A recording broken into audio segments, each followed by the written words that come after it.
Garage, patio, basement, or commercial space into a work of art while protecting it against stains, cracks, dullness, and drops. I couldn't believe the difference it made in my garage. It's super tough, and it looks great. Right now, get a free quote and 10% off your first concrete coating project at ApexConcreteCoatingSolutions.com. That's ApexConcreteCoatingSolutions.com. When the water or wastewater pump system in your building goes down, count on Pumpman Philly to put the go back in your flow. Managers for Philly's municipal, commercial, and industrial facilities count on the experts at Pumpman Philly for troubleshooting, emergency repair, maintenance, and pump system replacements. You can't always predict pump failures, but you can be prepared for them if you save Pumpman Philly's number in your phone right now. 833-559-PUMP. That's 833-559-PUMP. Or online at pumpmanphilly.com. Tune in to the Meineke postgame show as they break down the Birds' performance. Sponsored by Harris Philadelphia Casino and Racetrack, where Philly comes out to play. Tullamore Dew Irish Whiskey. Listen to the John Kincaid Show and the best show ever for the Flyers and Sixers' beautiful blend of the week. When it's game time, it's Tully time. Since this ad for Rand and Mike Spear is on a sports station, we could fill it with clumsy sports tie-ins, like calling Rand and Mike Spear is a slam dunk, or you'll score big when you demand Rand. Instead, we'll just tell you Rand and Mike Spear have won over $750 million for their clients. They are the personal injury specialist. Now that's a Hall of Fame performance. Need help? Call 1-800-90-LEGAL and demand Rand. Or start your claim online now at randspear.com. 1-800-90-LEGAL, randspear.com. Every drive starts somewhere. For First Trust Bank, our drive started in Philadelphia and continues to this day. As Philly's hometown bank for more than 85 years, we know this city's people. We understand their passions, and we work our tails off to help them reach their goals every day. Because Philadelphia dreams deserve a Philadelphia bank. First Trust Bank, the official bank of the Philadelphia Eagles. Member FDIC. WPEN Burlington, Philadelphia, a Beasley Media Group station. Official home of the Sixers, Flyers, Union, and the best Eagles talk in Philadelphia. 97.5, The Fanatic.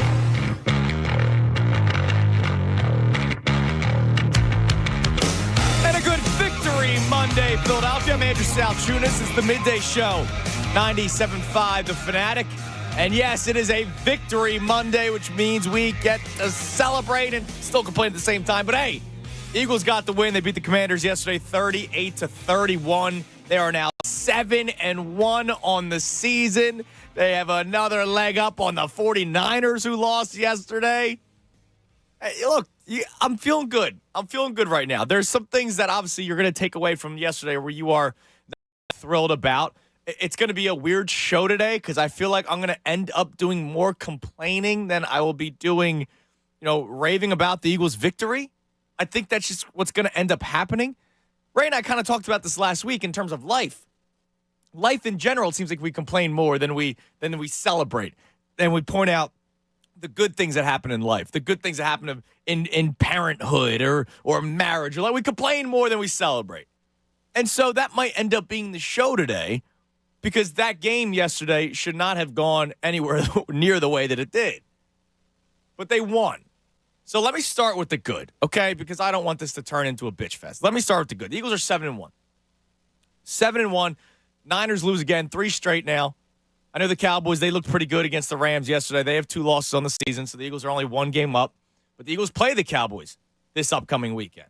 And so now all of a sudden, you have every chance to really solidify yourself in the driver's seat with a win over the Cowboys this weekend. But we're not there yet. But the Eagles, 7-1. You keep on winning football games. That's all that matters at this point. Jalen Hurts ultimately was great. Now, I say ultimately because there were some things that I didn't like. His deep ball accuracy looked a little off yesterday unless it was to A.J. Brown. Right, there was a pass down the sideline to DeAndre Swift where he completely overthrew him. That touchdown, there's a potential touchdown pass to Zacchaeus where he kind of threw it behind him and overthrew it at the same time. So some of that deep ball accuracy was a little off yesterday for Jalen Hurts. But ultimately, how can I crush a guy who throws for 4 touchdown passes, 319 yards? He had a very good game yesterday. And he operated an offense that needed to come from behind, and they put up 21 points in the fourth quarter. 21 points in the fourth quarter. So I can't complain about Jalen Hurts too much, except for, hey, deep ball accuracy when it's not A.J. Brown, work on it a little bit. Speaking of A.J. Brown, the dude is an absolute beast. The dude's a freak. I've never seen anything like it. It's gotten to the point where the whole who was better, A.J. Brown in this year with the Eagles or T.O. in his full season with the Eagles? It's becoming A.J. Brown. I'm not saying A.J. Brown is Terrell Owens or better than him. T.O.'s in the Hall of Fame. So A.J. Brown still has a lot to get to that Hall of Fame mark. But he's on pace for it. I was talking about this with somebody this weekend. I we talked about during the pregame show. I was at a 30th birthday party on Saturday. So obviously sports comes up in a conversation. And we talked about A.J. Brown like, oh, my God, this guy actually could be a Hall of Famer if things keep on going forward. He had a good career in Tennessee, but it's nothing like it is now. He is solidifying himself as one of the best wide receivers in the National Football League right now. He's an absolute freak. It doesn't matter what the situation is. You feel comfortable when the ball is thrown his way. There were a lot of third and longs yesterday that the Eagles had to convert to stay in that football game, and they eventually did come back and win it. But A.J. Brown, third down, that connection hurts to A.J. Incredible, lethal. Obviously, that touchdown catch where he catches it one-handed is just ridiculous. The dude is having one of the best statistical seasons I've ever seen in the Eagles uniform right now. It is such a joy to watch. We do the whole, we always look forward calendar. Right? Oh, well, now the tough six are coming up. Oh, man, Super Bowl. Who are they going to face in the AFC Championship game? The week-to-week storyline in football is always fun to watch, especially when you have a guy like A.J. Brown and the stuff that he's doing. It was nice to see Devontae Smith get his yesterday. I know the majority of those yards came on that big play where there was miscommunication by the defender and he was wide open, but hey, he caught the ball in the end zone. Just shy of 100 yards is a touchdown. That's good. Julio Jones, how about a red zone threat? Hadn't had that all season long, even though Dallas Goedert and A.J. Brown have been there. It's just they don't go to him. But Julio Jones, red zone threat, I love it, and I really thought it was really cool how everybody ran over and celebrated with him. I thought that was so cool with the offensive lineman just sprinted over to that guy. That shows that this team is together. This team is a unit right now, okay? Lastly, Hassan Reddick. Just a beast. The guy could do nothing for 3 quarters. And all of a sudden, Mr. TU can come out there in the 4th quarter and close a game for you. And it's one of those things where I think we were all dads in the Delaware Valley. Need a sack here. We were all saying it. All of us were saying it. I wrote it in my damn notes. I could show you. I'll bring Ray my notebook so you could go through what I was writing during the game, and one of them was need a sack here. Didn't even have the time on it. Just need a sack here. It's such a dad thing to say. And he got the job done. Hassan Reddick, major props to him. He's just there. It's like I feel comfortable with A.J. Brown third downs. I feel comfortable in the 4th quarter when I need a stop that Hassan Reddick is going to make something happen. So that's the good. A lot of good from a 38-point victory.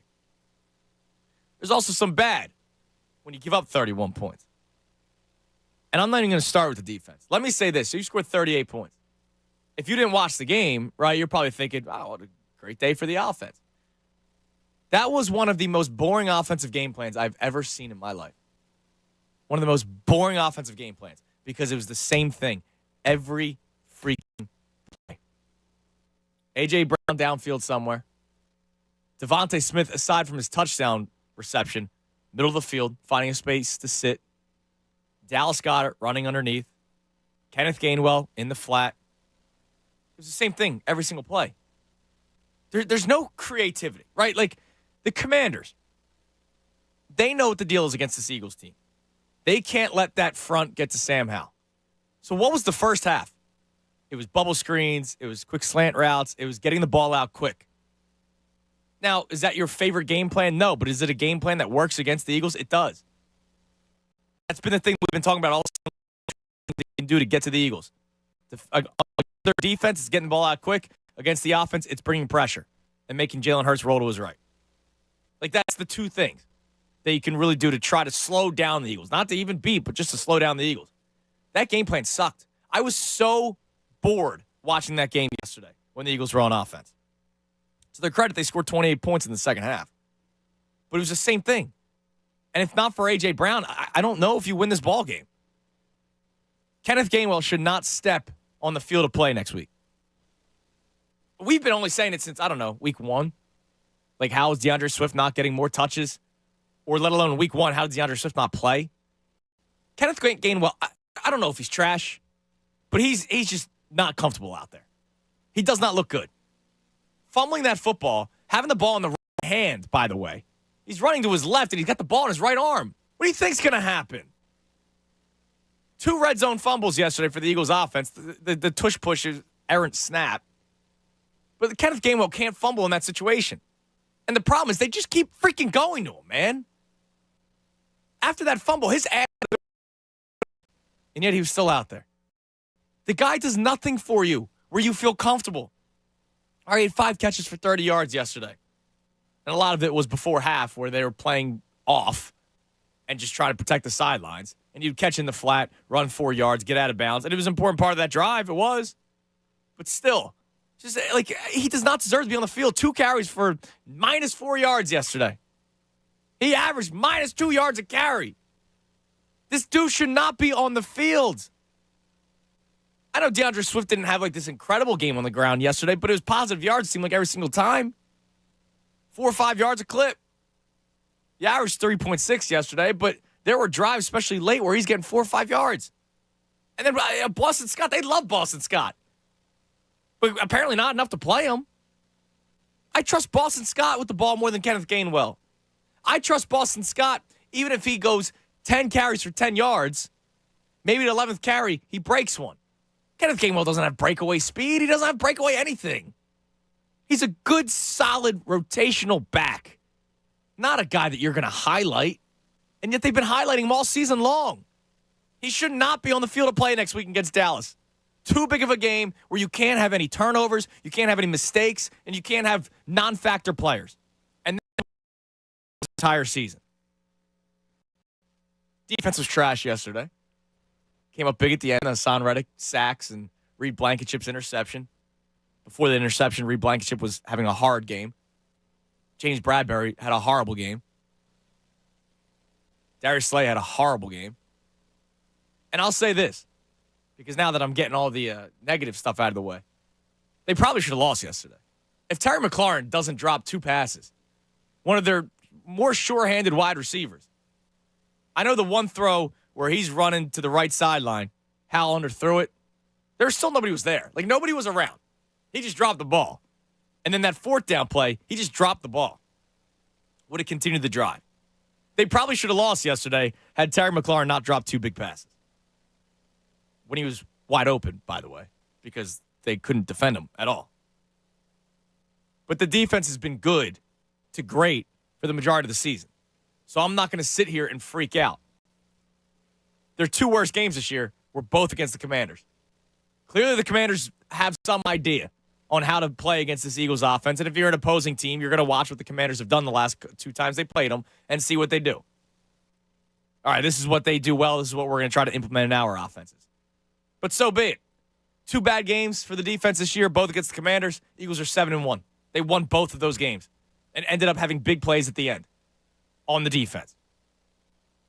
So, yeah, those days where I'm going to come on here and I'm fired up. They're 7-1, EAGLES, go Birds. But there's still a lot to go. All right, this could be better, this could be better, this could be better. And ultimately, I'm sure somebody's going to call in and say, hey, man, a win is a win. You're right, especially when the Niners lose again.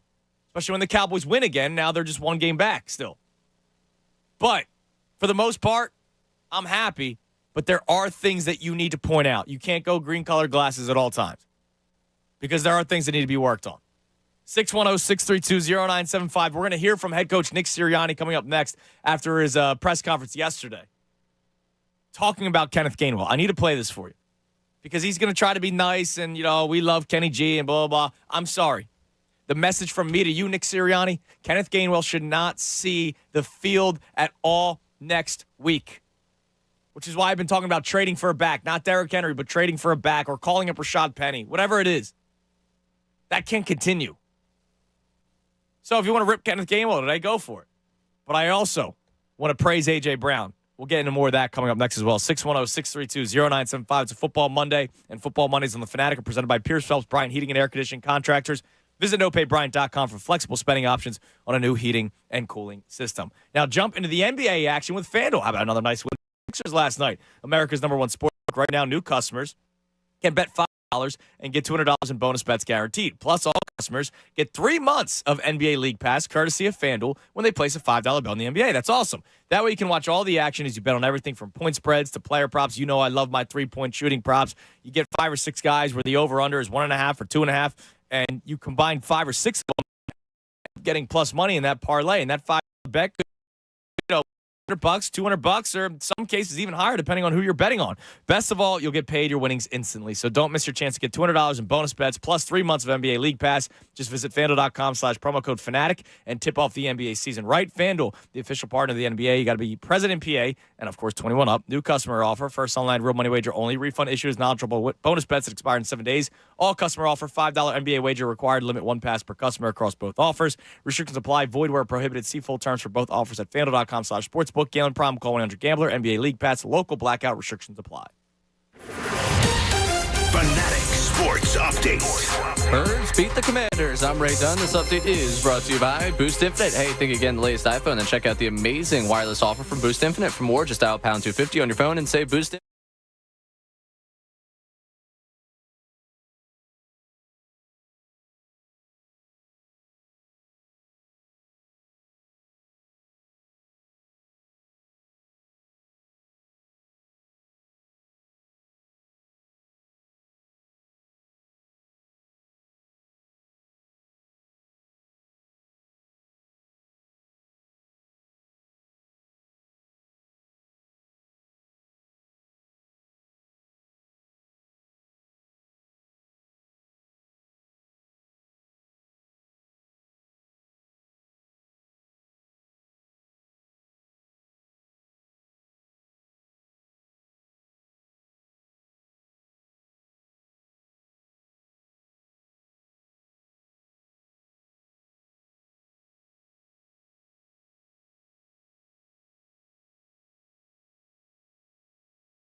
97.5 The Fanatic. I'm Andrew Salchunas. 10 o'clock hour brought to us by Window Nation. Take advantage of Window Nation's 50% off sale on all style windows. Plus, make no down payment with no payments and no interest for 12 full months. Call 866-90Nation or visit windownation.com. Back to the Eagles talk in a second. But, Ray, I was out about in AC on Saturday, and we were at one of the casinos, and, there's TVs everywhere, and the World Series is on.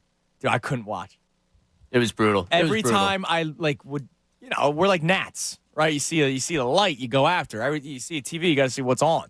And I would see the world. I'm like, I can't do this, dude. Happened twice to me this weekend. My friend Friday night had me over. Nice rooftop get together. Wonderful weather, but decided the screen on the rooftop would be the World Series. Yeah. So I had to be subjected to that. And then when I was out Saturday night, one of the establishments we went to had it on all the televisions, and I can't do it. I can't do it. I'm that bitter. I'm that salty. No, I can't watch it. It's terrible. And then when you get together with your buddies on the Saturday night, and you haven't seen a lot of them in a long time, or I haven't seen you in a week.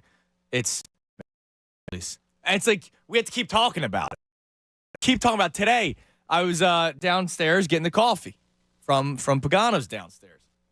And it was wow, thank God the Eagles won. And I was like, yeah. And it was like, yeah, because the Phillies. And it's like, can't get away from that damn team, man. No, Can't get away from them. I was driving across the bridge. We were at Maggie's Waterfront yesterday for the pregame show. And across the bridge, there was a billboard. Thank you, fans, from the Phillies. Like, take that down. Too soon. Don't thank me, all right? I don't need to be thanked. Anyways, Eagles win yesterday. And it's a celebratory day. They're 7-1. But obviously it wasn't the most pretty of games. Like, it was an ugly win. I will go back to it. They probably should have lost.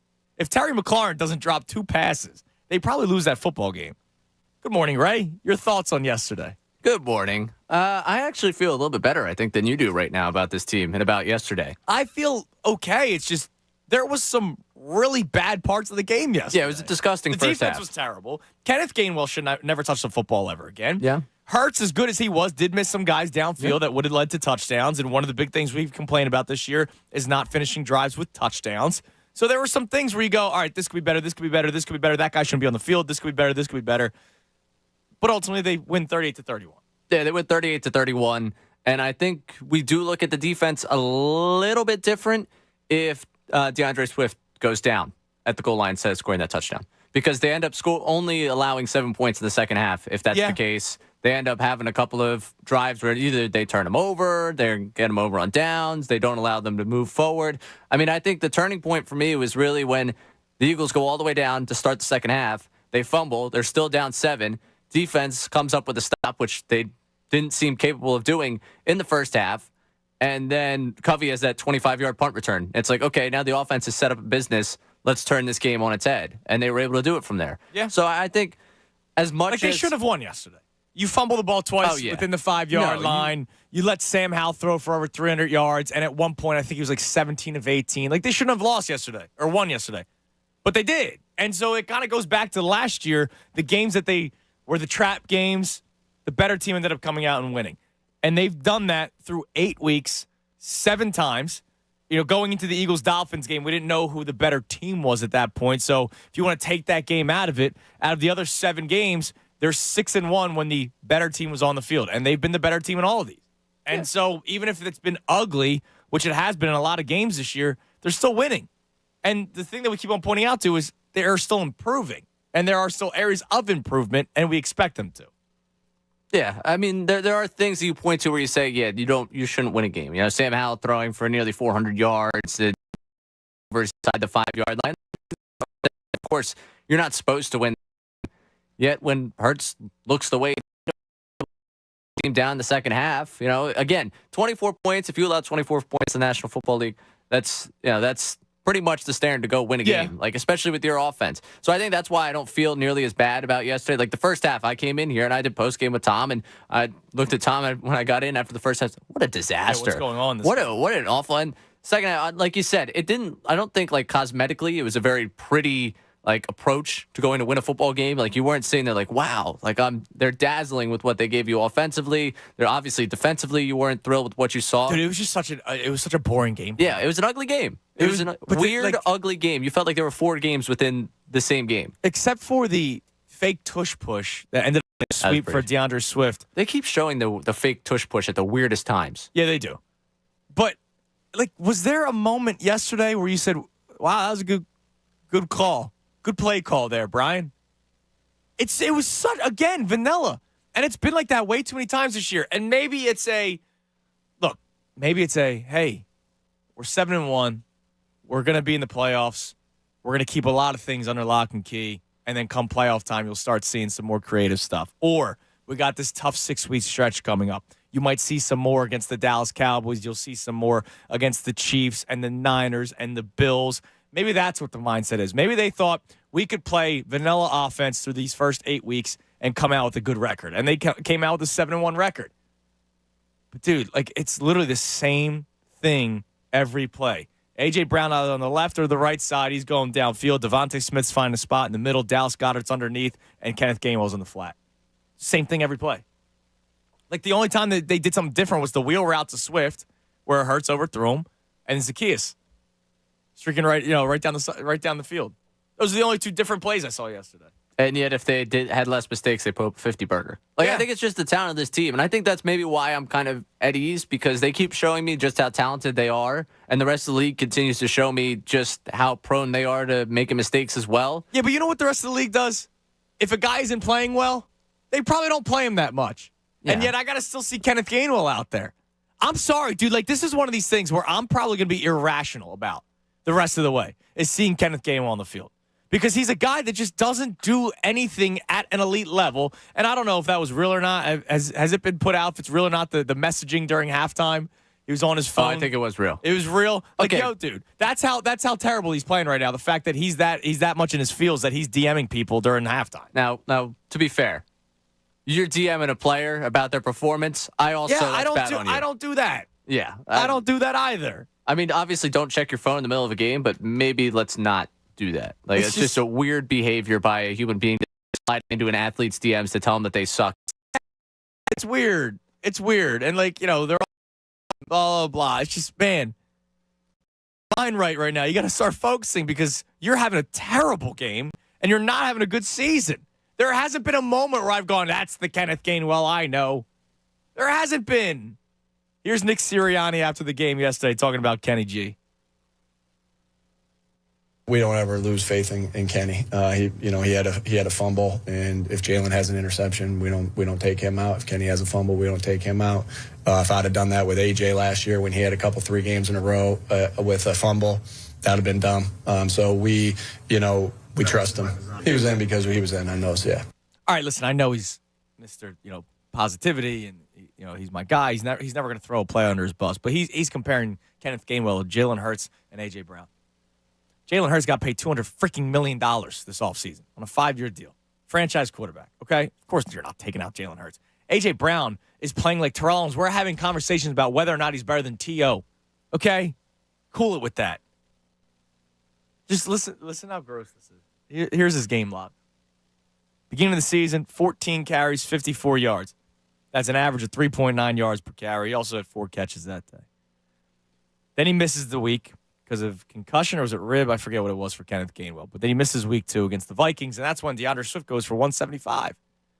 Buccaneers game, 14 carries, 43 yards. That's 3.1 yards per clip. 1 catch that day. Commanders, 4 carries, 14 yards. 2 catches that day. Rams, 7 carries, 17 yards. That's a 2.4 average. Jets, 2 catches, 13 yards.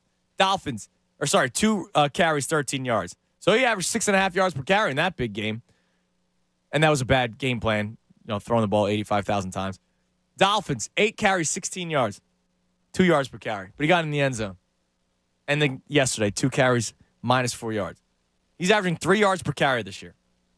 And he has 14 receptions, 5 of which came yesterday. So it's not like you can even say, well, he's their third down back and he's having these big games catching the football, 5 or 6 catches per game for 30 to 40 yards. No. He is not doing anything that should continue putting him on the field. And maybe Nick Sirianni during his press conference, I'm sure he'll be asked about it again today. He speaks at 3 o'clock. You'll be able to listen during the best show ever. Oh, well, there's stuff on tape that you guys just don't see from the naked eye. Like, it's probably going to be something like that. Great practice player. Yeah, he's right. Great practice player. He runs his routes well, which sets up everybody else downfield. He's good on pass protection when he's out there. I mean, I'm like, and that I do know. He's a good pass blocker. Like, that's why he was on the field a lot while Miles Sanders was the lead back last year. But there's just nothing that this dude does. Or I don't feel as much as he is. It just bothers me. One infuriating thing when you talk about Miles Sanders, like for a guy that danced around as much as Miles Sanders having, a guy like Kenny Gainwell who's not gonna do anything fancy and just kind of fall forward and run his 4 yards and get you what you need. I understand having him out there. Swift is consistently breaking it up the field, consistently just attacking that, not dancing around, just getting what he needs to get. Look at Adam just lowering his shoulder. Yeah, that was awesome. And just going beast mode on people. And I tweeted it out yesterday. Imagine watching that run and then going, let's see more Gainwell. Like, it's not like DeAndre Swift stinks. I know he's not maybe Miles Sanders of last year. I know he's not Derrick Henry. I know he's not like one of these prototypical lead backs, but I see the two of these guys on the field. It goes back to week 1. We didn't even see DeAndre Swift on the field, and we were confused. They love Kenneth Gainwell, and I don't know why.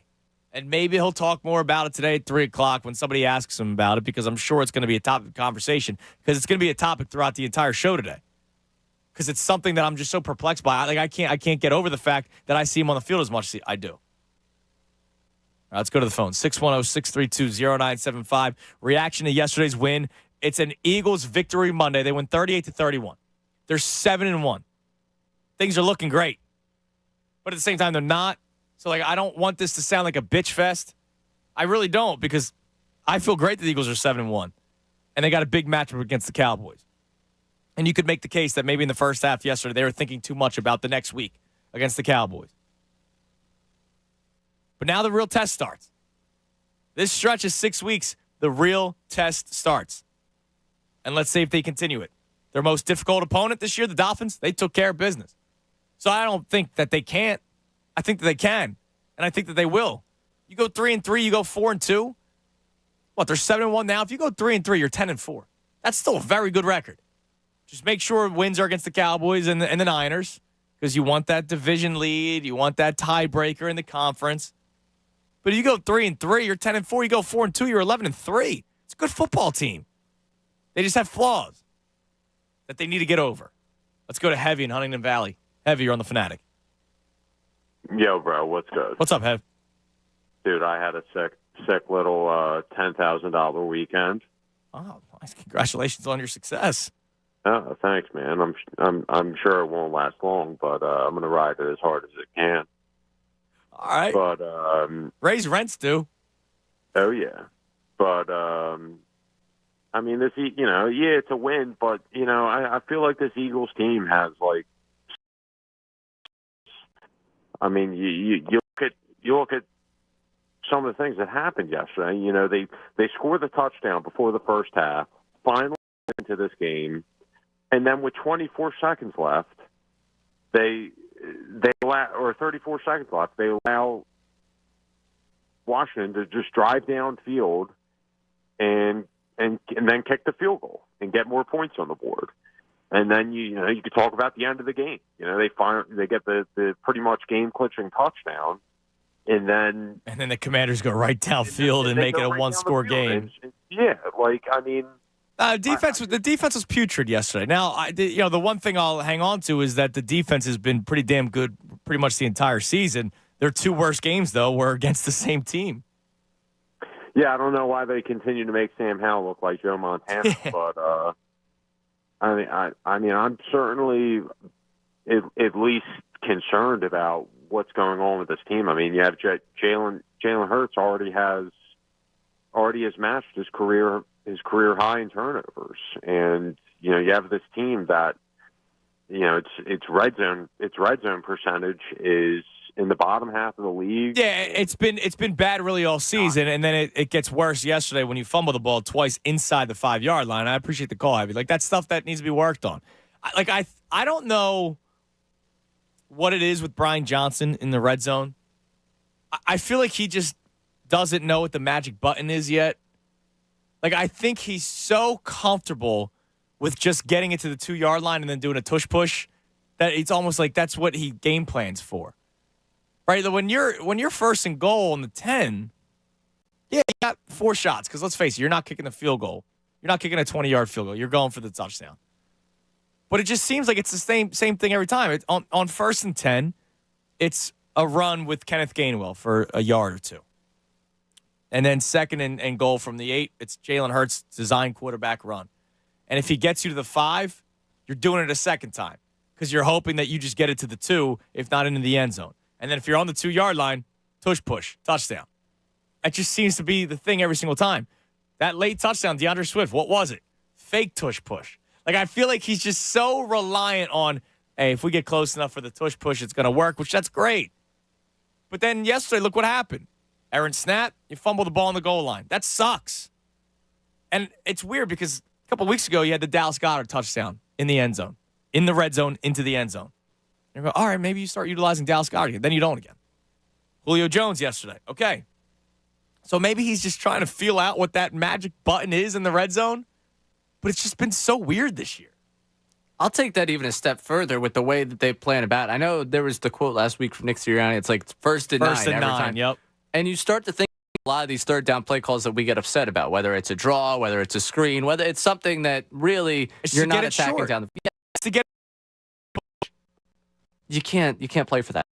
I can't watch them to play for that. I tweeted yesterday, it was the screen 10, and yeah, Devontae Smith, for as good as a game he had receiving the ball, early on in that game missed a couple of blocks while out there, and they were detrimental to the team moving the ball.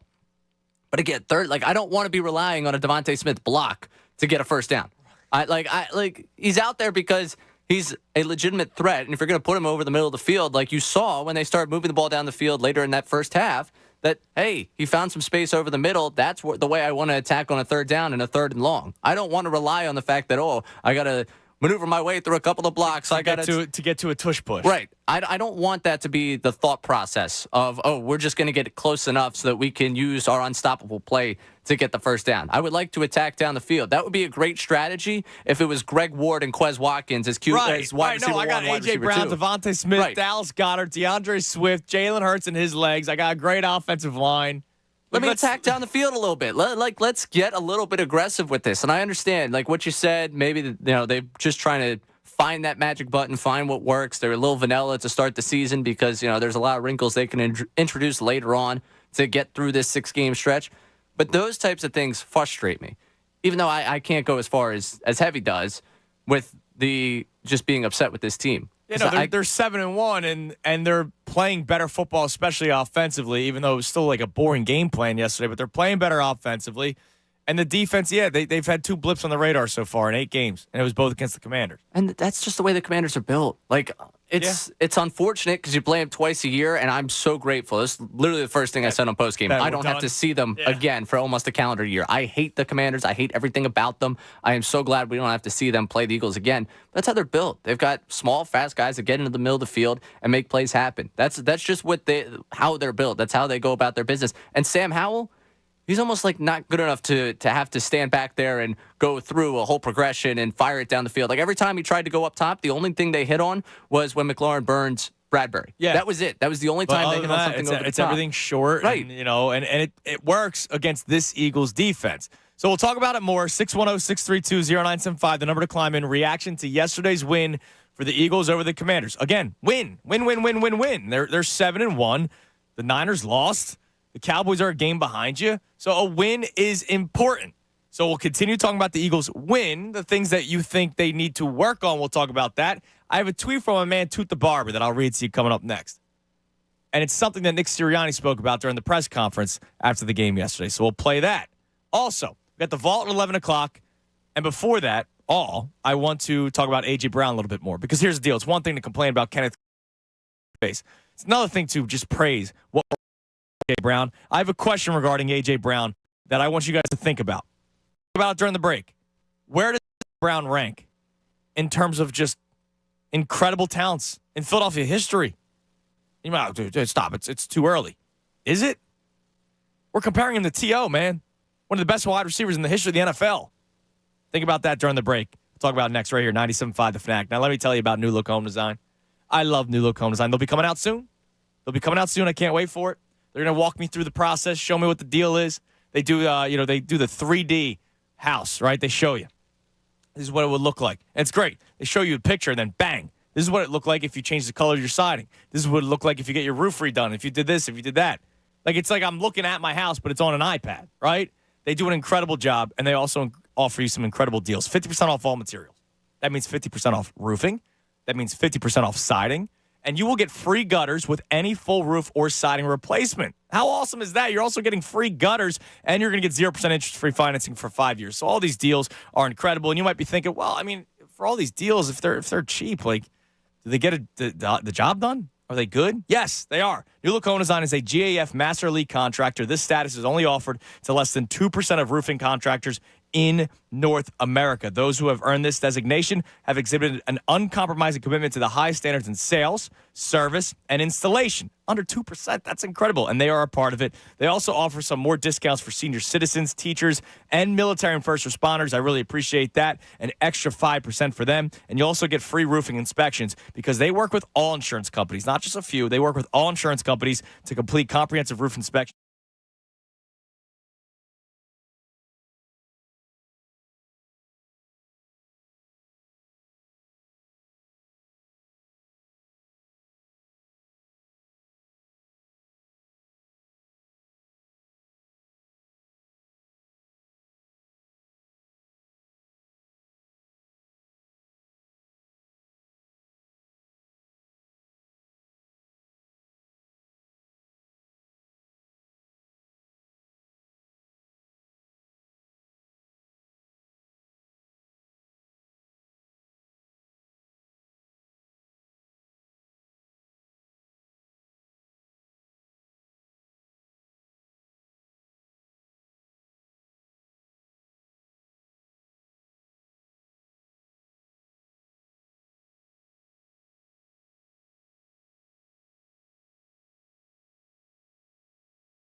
1.3 for Montez Sweat, and then the league average is 1.4.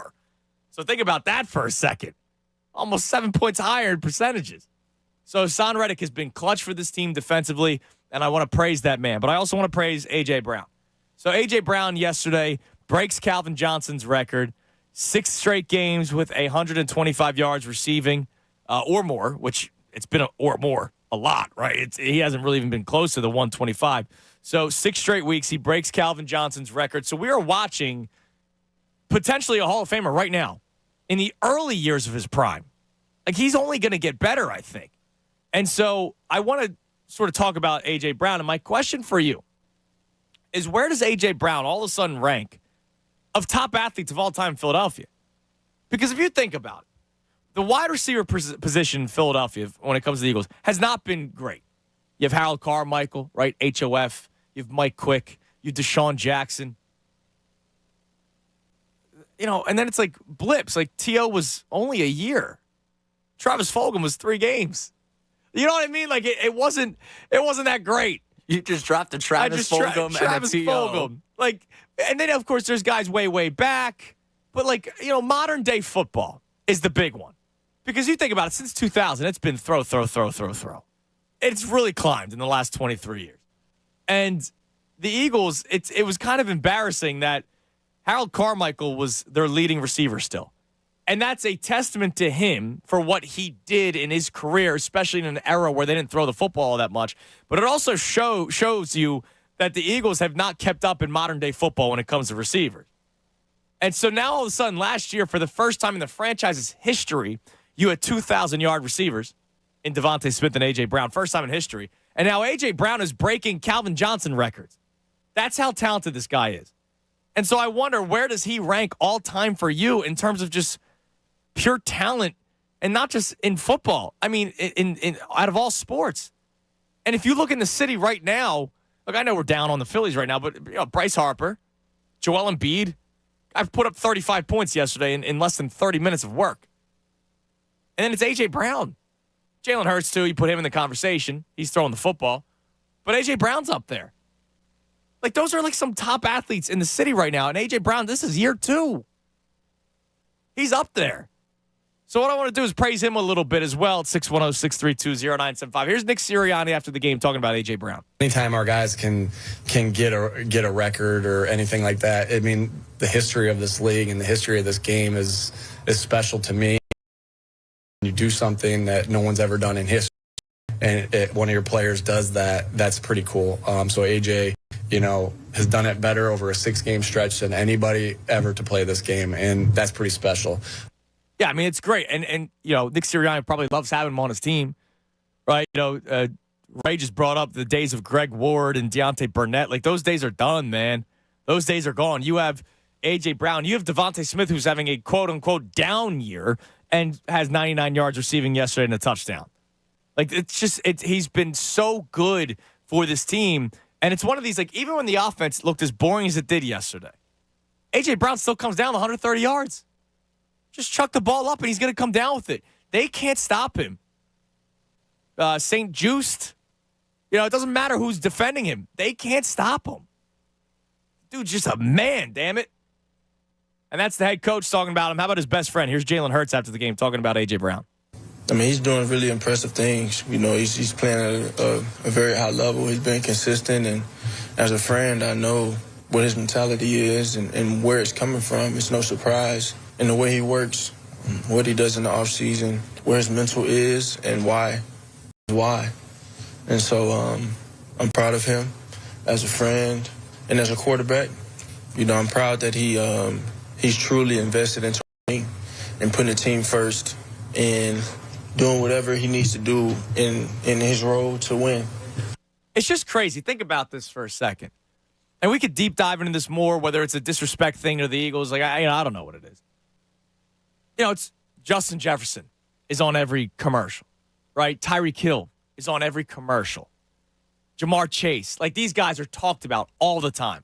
When you do your, you know, fantasy drafts, make sure it's one of these 3 guys. Cooper Kupp is talked about all the time. Now, he a little bit of a different story because he was a 4th-round pick. A.J. Brown, I feel like, does not get the sort of love that he deserves nationally. He is playing like Terrell Owens. He just broke Calvin Johnson's record for consecutive games, 125 yards receiving or more. And that was a team, think about this for a second. Calvin Johnson was a beast. That was a team that just was losing games, so they needed a throw. Like, A.J. Brown is the focal point of the offense right now. And teams know that, and they still can't stop him. It's truly amazing. Coming up in 2 minutes. Let's go to my man, Tasty Kate Tom. Hey, Andrew, how are you? Good. How are you? Yeah, I agree with you 1,000,000%. As I was listening when you met, I think A.J. Brown's got to be top 20, right? I mean, just running in my head, he's not Schmidt or Lefty yet, or right. He's not a Hall of Famer yet. He's not AI yet. He's not, But I think he's top 20. He's to me, he's already surpassed T.O. To me, he's already surpassed T.O. Yeah, I mean, I don't think you're crazy in saying that. Right like the T.O. of the 1 year. I mean, T.O. Hall of Fame career, it's T.O. But like the 1 year the Eagles. I meant as an Eagle. Yes, yeah. He's done more as an Eagle than T.O. They both got to a Super Bowl. Yeah. But like that, Andrew, that catch he made yesterday, that first touchdown was superhuman. Yeah, it was superhuman. I mean, that's superhuman. Tom, he is 61 yards away from 1,000. It's week. They've played 8 games. I know Tyreek Hill already did it, but that's all right. Tyreek Hill and A.J. Brown. He's almost at 1,000 yards receiving. We've played 8 games. It's unbelievable. He might have 2,000 yards receiving by the end of this. It's unbelievable. It's unbelievable. Like he should be in Hall of Fame. Or he should be in MVP conversations. I'm in such a great mood this morning, Andrew, listening to you and Ray, because, you said about this next 6 weeks, the Niners don't scare me no more. I watched Jacksonville take the Buffalo Bills apart in England. Yep. And the Bills have been a mess. I mean, not just Jacksonville. I mean, they barely beat the Giants a few weeks ago. Kansas City laid an egg yesterday. Yep. I mean, it's pretty tough. You said 4-2. I think they absolutely go 4-2. And if you're 4-2, you're 11-3. And that's a great record. Now I see, like on the comments section, it says, relax, they're 7-1, and you're not wrong. Like it sucks that sometimes the complaining comes out more than the positive vibes, right? Yep. But ultimately, we should be happy that with their flaws, they are still 7-1, because teams like the Bengals, the Bills, the Chiefs now, like they have flaws and they're losing games. Yep. Yes. A real quick Sixers point before I go. Yeah. Andrew, when you and Ray are talking Sixers, it's obvious as could be to me that Nick Nurse is listening to your show, because, right, Ray? I called Ray on Saturday, right, Ray? And I said I was very with the Milwaukee loss. I didn't think they exploited that 2-man game. Saturday and Sunday night, Andrew, that's all they did. They listen to the show, Dom, and they listen to you, man. And that's it. That's smart. That 2-point game, it was devastating. They went from not using it at all Thursday night. That's all they did Saturday and Sunday. So I got to eat a little crow. I was good. Yo, I Coach Dom. It's Coach Dom, man. I appreciate the call. It's Coach Dom, as you should. Coach Tasty Cake. Nick Nurse, big fan of this Saturday morning. Big fan of the show. Good job, Ray. I appreciate that. Way to lead the Sixers to 2 wins. All right, it's 11 o'clock. Time now for the vault.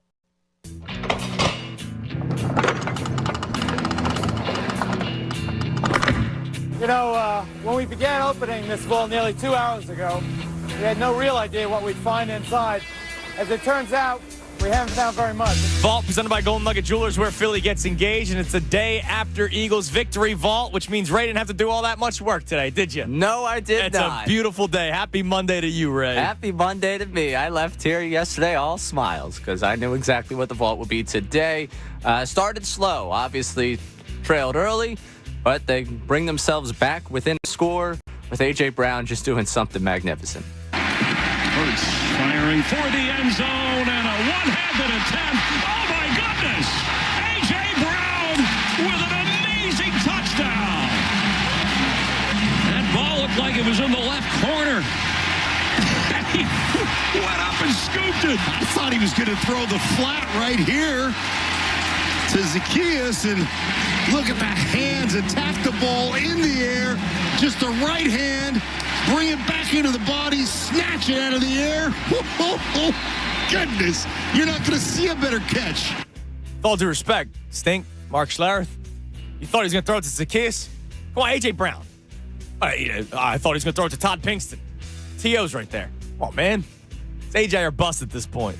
And this was a play, apparently, that they worked on in practice. And A.J. Brown, if you don't think you're going to see a better catch, apparently he duplicated a catch he made earlier in the week. He made the exact same play in practice on Friday. On the same sideline, against the same coverage, with the same ball. Like, that was AJ's going to get, it was an unbelievable catch. It was a hell of a ball, too. Yeah, it was almost identical to the play that happened in practice. You love when that happens because you practice, you play how you practice, right? And it just confirms to us how important our process is, how important practice is. And that was just a huge play. Good work. I love that they practice every detail, even a one-handed catches.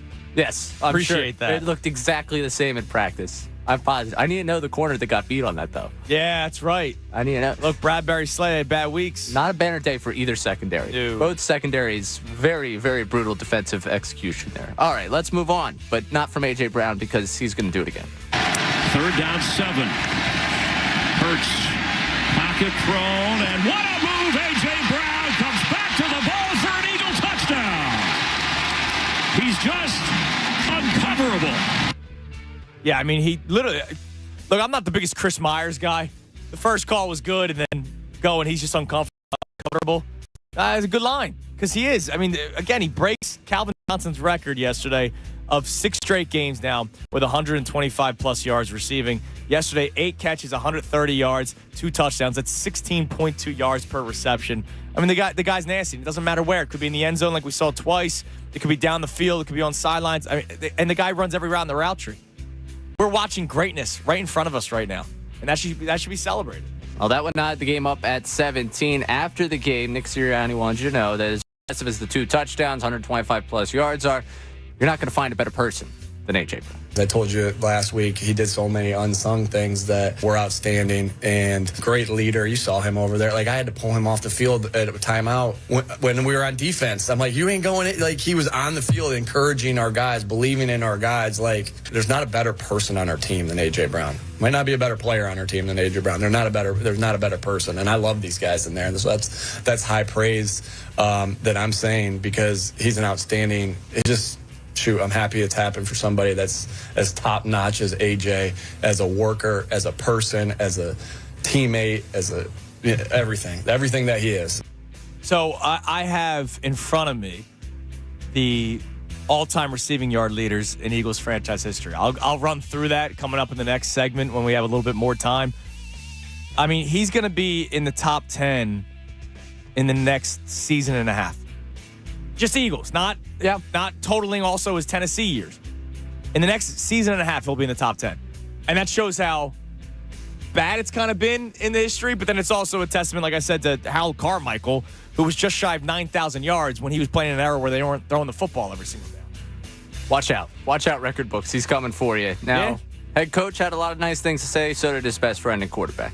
I mean, he's doing really impressive things. You know, he's playing at a very high level. He's been consistent, and as a friend, I know what his mentality is and where it's coming from. It's no surprise. And the way he works, what he does in the offseason, where his mental is and why is why.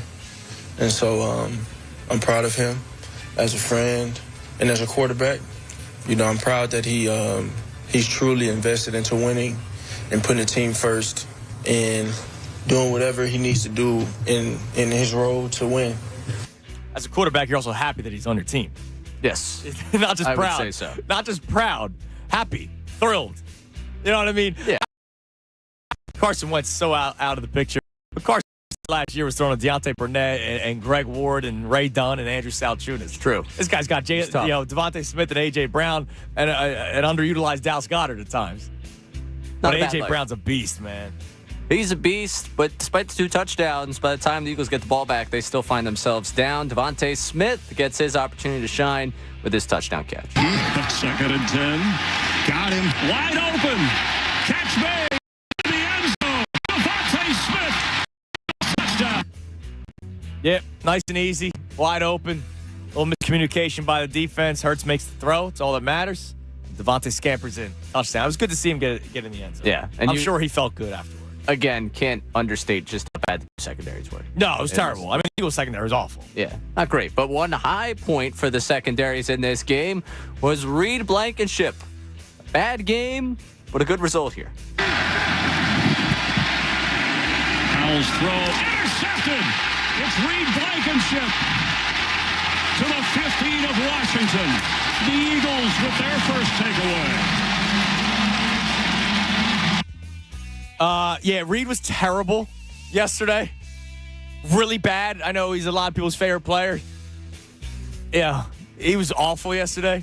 But the interception, big play, way to hold on to it, and that changed the game. I mean, because the Commanders, you're thinking they're going to drive downfield again, right? Like, what would tell you that they weren't going to?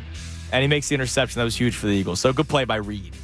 Another good thing, red zone conversion. Yes. Getting a touchdown. And how about finding a big target in the red zone? One, Julio Jones. Trying to do if you're Washington right now. Hesitation, Hurts, end zone. Throw, and yes! Julio Jones with an Eagle touchdown. And a flag in the end zone. Well, that was a rifle throw for Hurts. And it was awesome seeing his teammates, those offensive linemen, sprint over to him. Now, did anybody talk about that? Like, I didn't see. Lane, I think it was Lane that talked about it. He talked about just how awesome it is to be teammates with Julio Jones. Okay. How much he's a fan of him. Jalen Hurts did talk about throwing to Julio Jones after the game. And the audio doesn't do justice to his face while he's talking about him, because you could tell there's a little smirk in the, wow, look at me, I'm playing with Julio Jones. Okay. Yeah, he made a big-time play in a big-time moment. You know, I know he's not afraid of those. He's been in those moments a lot of times in his career, and it was cool to see. It's cool to see, cool to do. You know, cool to see him making a play for you. You know, all my years, I wouldn't say that I'd be throwing touchdown passes to Julio Jones, but here it is. That is kind of cool, right? That's got to be awesome. Like, man, I just threw a touchdown pass to Julio Jones, who's going to be a Hall of Famer, active, most receiving yards, active NFL players right now, which is really cool. But what I'm trying to figure out is, like, why did they celebrate the way that they did? Like, I hope somebody's asked about that today. I just thought it was so cool because, like, every lineman to the point where I thought they were going to get in a fight because they ran into a couple of the Commanders' players in the end zone. And a flag was thrown, but it eventually got picked up. But it was cool. Like, there must be some sort of, I don't know if it's like a welcome to the Eagles initiation moment. Like, I don't know what it was, but it was cool seeing, Lane Johnson and Jason Kelsey and a couple of the other players just sprint to the end zone after that touchdown. Yeah, it was. Again, it seemed like a really cool moment. Also, A.J. Brown going over. That was the one person I saw talk, and I was like, is something going to happen here? Because the lineman showed up, and then A.J. Brown started talking, and I was like, oh, boy.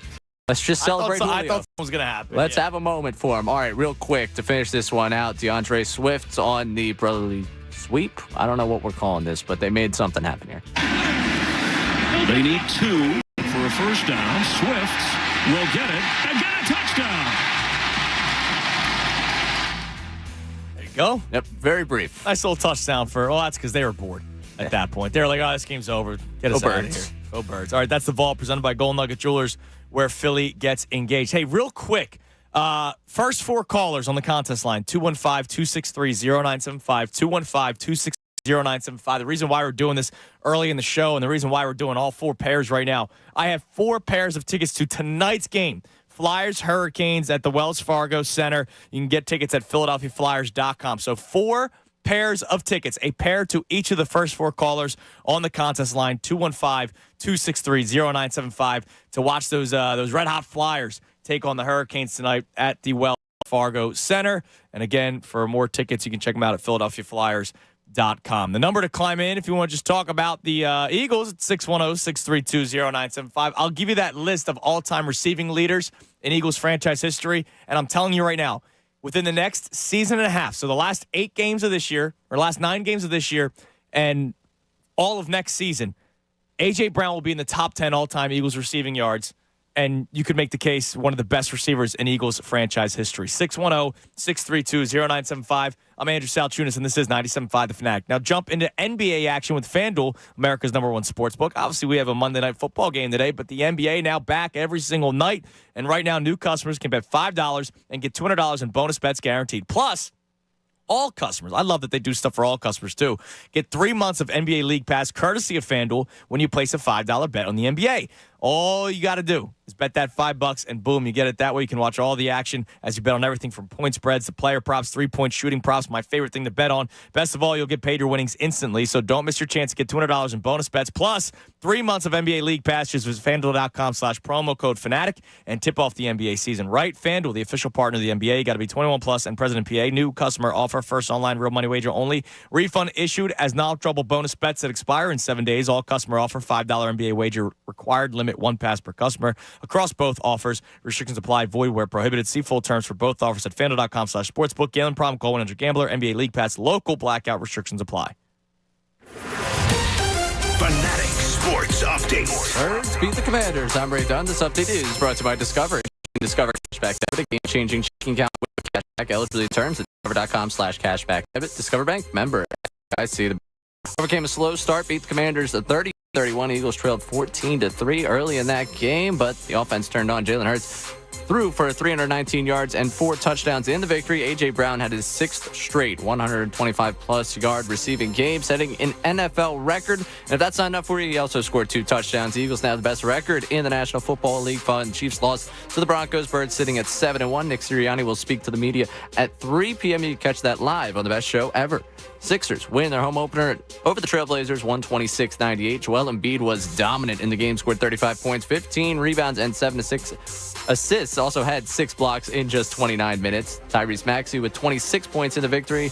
Sixers at 2-1. Their next game is Thursday versus the Raptors. Flyers lost over the weekend, back in action tonight. The Wells Fargo Center against the Carolina Hurricanes. You catch the live call tonight right here on 97.5 The Fanatic. And the Union won their first game in their postseason best of 3 against the New England Revolution on Saturday. That was a 3-1 victory for them. Keep it locked here for the latest news and information. I'm Ray Dunn, the home for the Sixers, Flyers, and Union. 97.5 The Fanatic.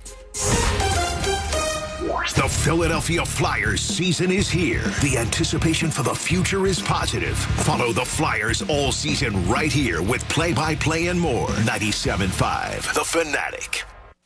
Hi, I'm Patrick Fingles, founder of New Look Home Design. And I'm Jess Fingles, manager at New Look Home Design. What are you doing here, Jess? Well, little brother, I'm doing the same thing you've been doing for over 20 years, offering a fantastic deal on roofing from a fantastic company. Oh, is that right? Yeah, that's right. In fact, people refer to me as the better Fingles. So I figure I should give people an even better deal on roofing. Right now, save 50% on all roofing materials, plus get a staggering 5 years interest-free financing, and lastly, we'll throw in a manufacturer Golden Pledge warranty.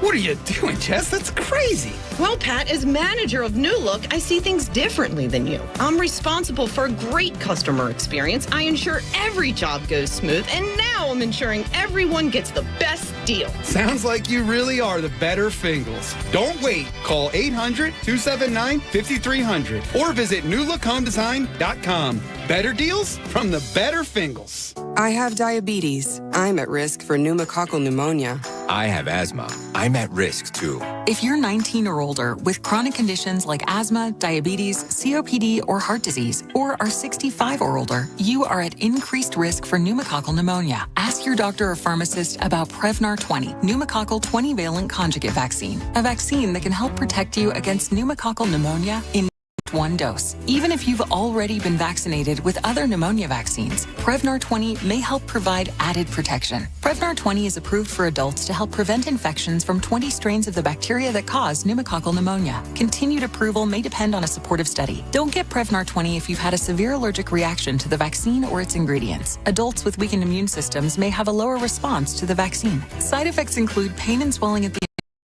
fatigue, headache, muscle, and joint pain. For prescribing information, please call 1-855-2138 or visit Prevnar 20. Daughter gets a cold. I have a secret weapon. DayQuil Kids Berry from Vicks. DayQuil Kids is specially formulated to treat kids' most bothersome cold and cough symptoms quickly. And the best part is that DayQuil Kids Berry tastes really great. Aren't you supposed to be resting? Maybe. DayQuil Kids Berry. The kids' berry-licious daytime congestion, coughing, stuffy head, stuffy nose, just for kids. Medicine. Safe for kids 6 years plus. Shop Black Friday every day and get the best new deals all month long only at Lowe's. Right now, bring home a select DeWalt drill or impact driver or Cobalt 40-volt blower for just $99. And order by 2 p.m. for same-day delivery. Because Lowe's knows deals. Valid through 10/31. While supplies last. Selection varies by location. Same-day delivery by 8 p.m. for eligible in-stock items. Subject to driver availability. Fees vary based on purchase. Additional terms apply. See Lowe's.com/same-day delivery for details. When a client comes to our firm after an accident,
makes a play, it's like, this is incredible because they drafted this guy. Like, this guy was selected by them as a wide receiver and actually has panned out to like what I expected, what I wanted to see.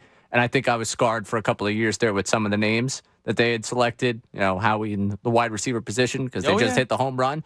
But even him with 50-50 balls, he'll make a catch. Now, it hasn't been the last couple of weeks, but there's been where he just up in the air, he somehow gets up and he makes the catch. Then you're just sitting there, like, you grab that football. Yeah, you have two guys, and Jalen Hurts trusts them, which I think that's the best thing. Now, earlier, I got a tweet from my man, Toot the Barber. He said that yesterday's win was a character win for the Eagles.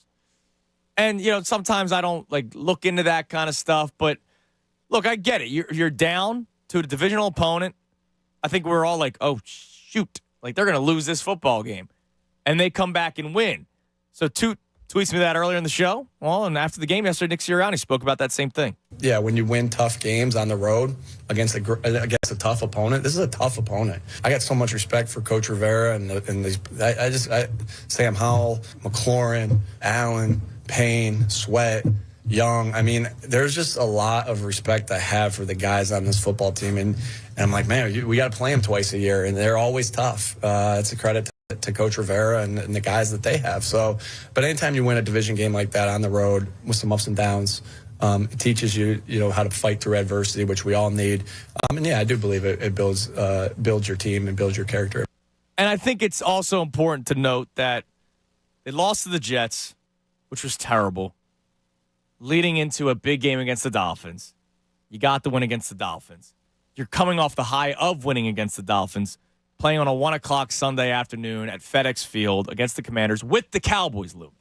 Right? And we talk about ebbs and flows, and it's easy for us to be like, oh, we'll just focus on what's in front of you. Yeah, but they're human too. Right? And they go, oh, man, we got this Commanders team in the bag. We got the Cowboys next week. That's the team I got to worry about.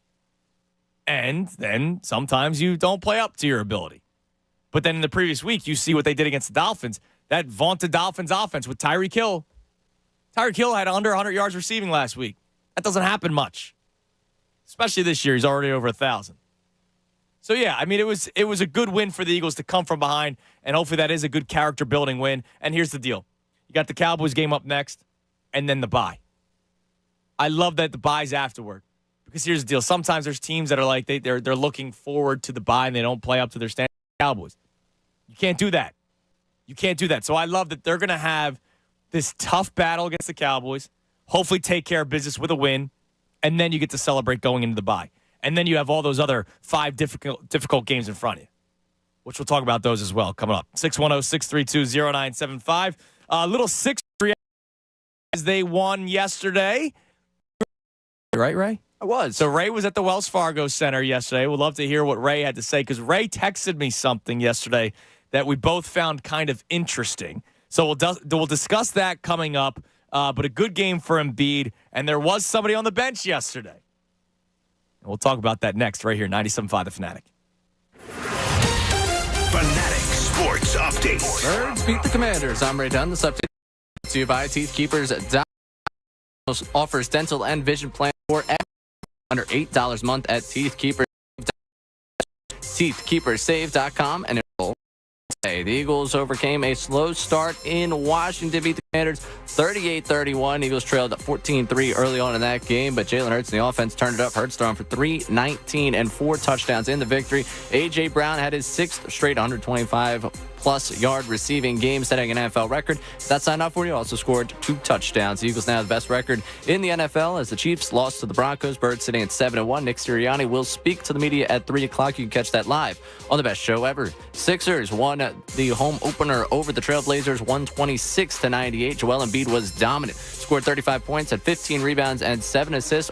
And 6 blocks as well in just 29 minutes. Tyrese Maxey poured in 26 points in the victory. Sixers now at 2-1. Their next game is Thursday versus the Raptors. Flyers lost over the weekend. Back in action tonight at the Wells Fargo Center against the Carolina Hurricanes. Catch the live call tonight right here on 97.5 The Fanatic. Union won their first game in their postseason best-of-3 series over the New England Revolution on Saturday, 3-1. Keep it locked here for the latest news and information. I'm Ray Don, the home for the Sixers, Flyers, and Union. 97.5 The Fanatic. The big sports stories everyone is talking about in Philadelphia. The John Kincaid Show. Tomorrow morning, 6 to 10 97.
The Fanatic.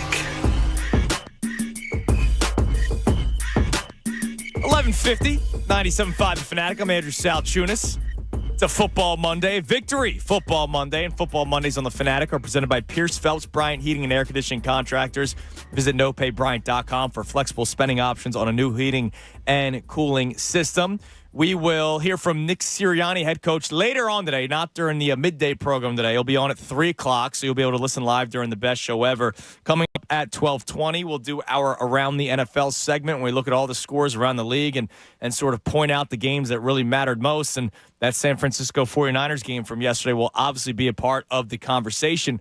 But even though it's a Football Monday, we can't forget about our 76ers, who beat the Trailblazers yesterday, 126-98.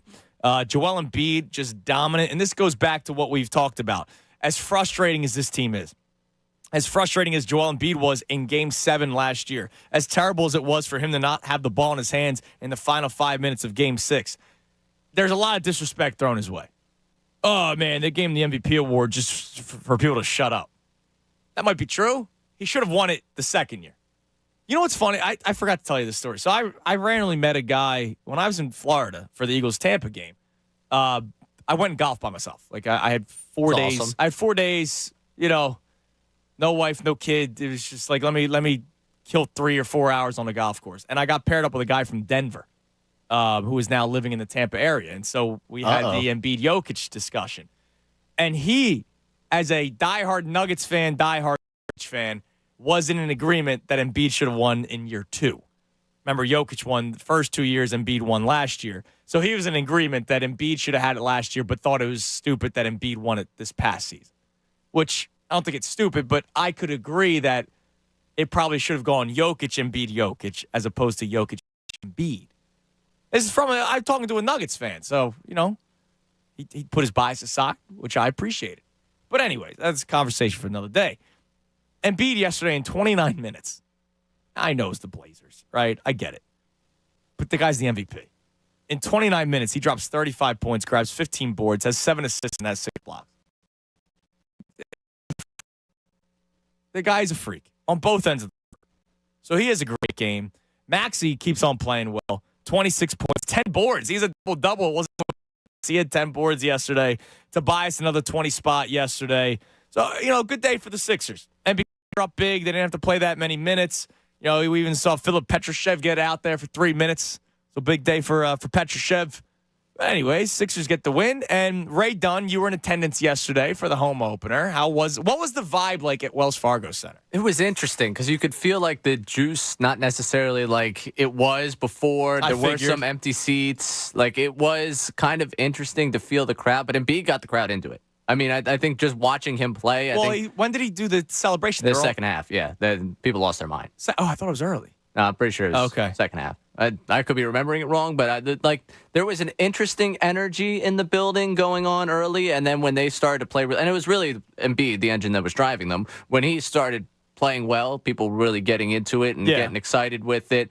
The second half, the MVP chance come back when he went to the free throw line. Obviously, when he does the celebration, everybody loses their mind with that. The blocks, he got people up and out of their feet, go and excited. It just felt like going in, there was an interesting, and it's not something I didn't expect. I didn't expect it to be there. I mean, it's the Blazers on an Eagles Sunday with the excitement coming into this season that you felt from this fan base. Right, where it's not as high as it usually is.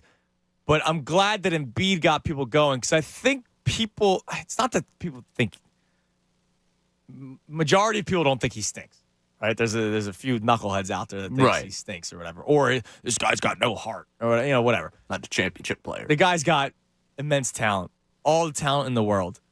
And so a night like last night, I hope, was a nice reminder for people hey, there's a reason why he's in the MVP conversation every single year, and there's a reason why he won it last year. I understand it's just the Blazers. That was one of the best Embiid performances I think I've seen. Yeah. And I don't think that's an overstatement. I get it's an October game, and for some people, Yeah, but how many times do we hear he starts off slow? Which is true. But for him to do that in Game 3 yesterday? On back-to-back, where, they were thinking about resting him. About him not playing, yeah. 35 points, 15 boards, and the blocks. I mean, he's close to a quadruple-double. It was the involvement in every facet of the game, incredibly impressive. Whether it be distributing the basketball, be on the defensive end of the floor. Obviously, pulls down the 15 boards and scores 35 for you. He was assertive. He got the job done. I mean, it was impressive to watch. And great game. You know, I thought I saw more movement with the ball, which was good. There's and that's things. the Nick Nurse thing that everybody was excited for at the start of the season. Now, there's two things from this.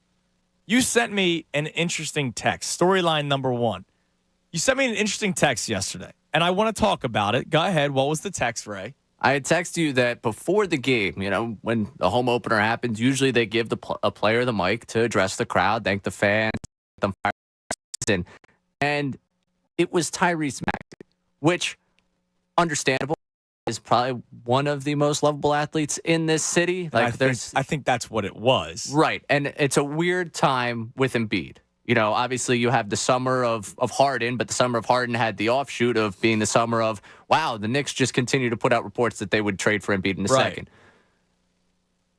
That might have people feeling some type of way. The way they went out, obviously, has people feeling some type of way. But it's really weird to me that we live in a world in which the reigning MVP of the league is not handed the microphone before the home opener. So I wonder, I don't think they thought Embiid would have been booed by any means, right?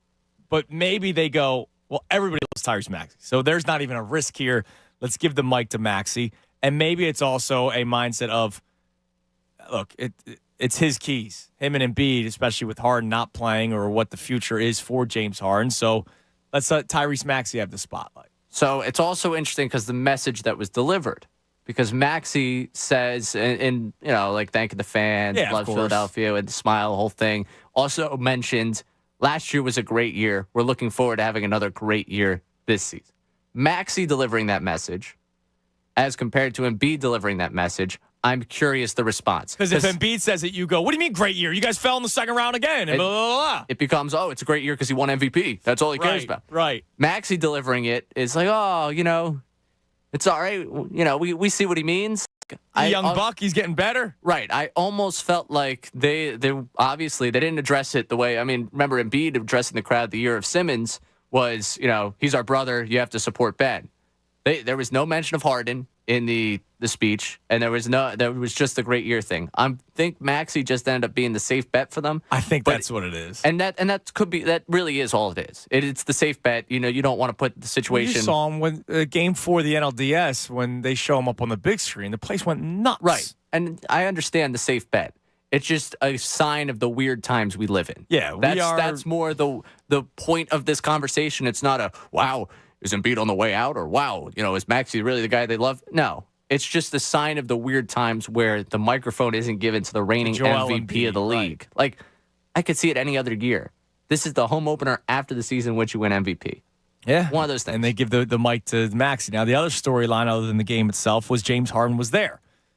James Harden. For part of the game. For part of the game. I'm cool with him being there. Okay? On this morning, he wants him far away. He wants him to not even be a distraction and whatnot. And I get what John's saying, right? But here's the deal. You have not heard a single player on the Sixers complain about James Harden. James Harden has been specifically mentioning Daryl Morey in his party. There was a sign that said Daryl Morey is a liar. Not just the comments in China, but the sign at his party in Houston had a sign that said Daryl Morey is a liar. Daryl Morey's not on that bench.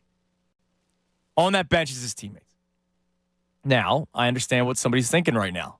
Well, I mean, you must really respect his teammates by not playing. I get it. And I hate what he's doing. I hate everything about how James Harden is handling this situation. From the beginning. From Christmas Day, when the reports already started coming out that he wanted to go to Houston. I've hated everything about James Harden. But as I keep on saying, if James Harden buys in, you're still a good basketball team, if not a better basketball team with James Harden as opposed to not having James Harden.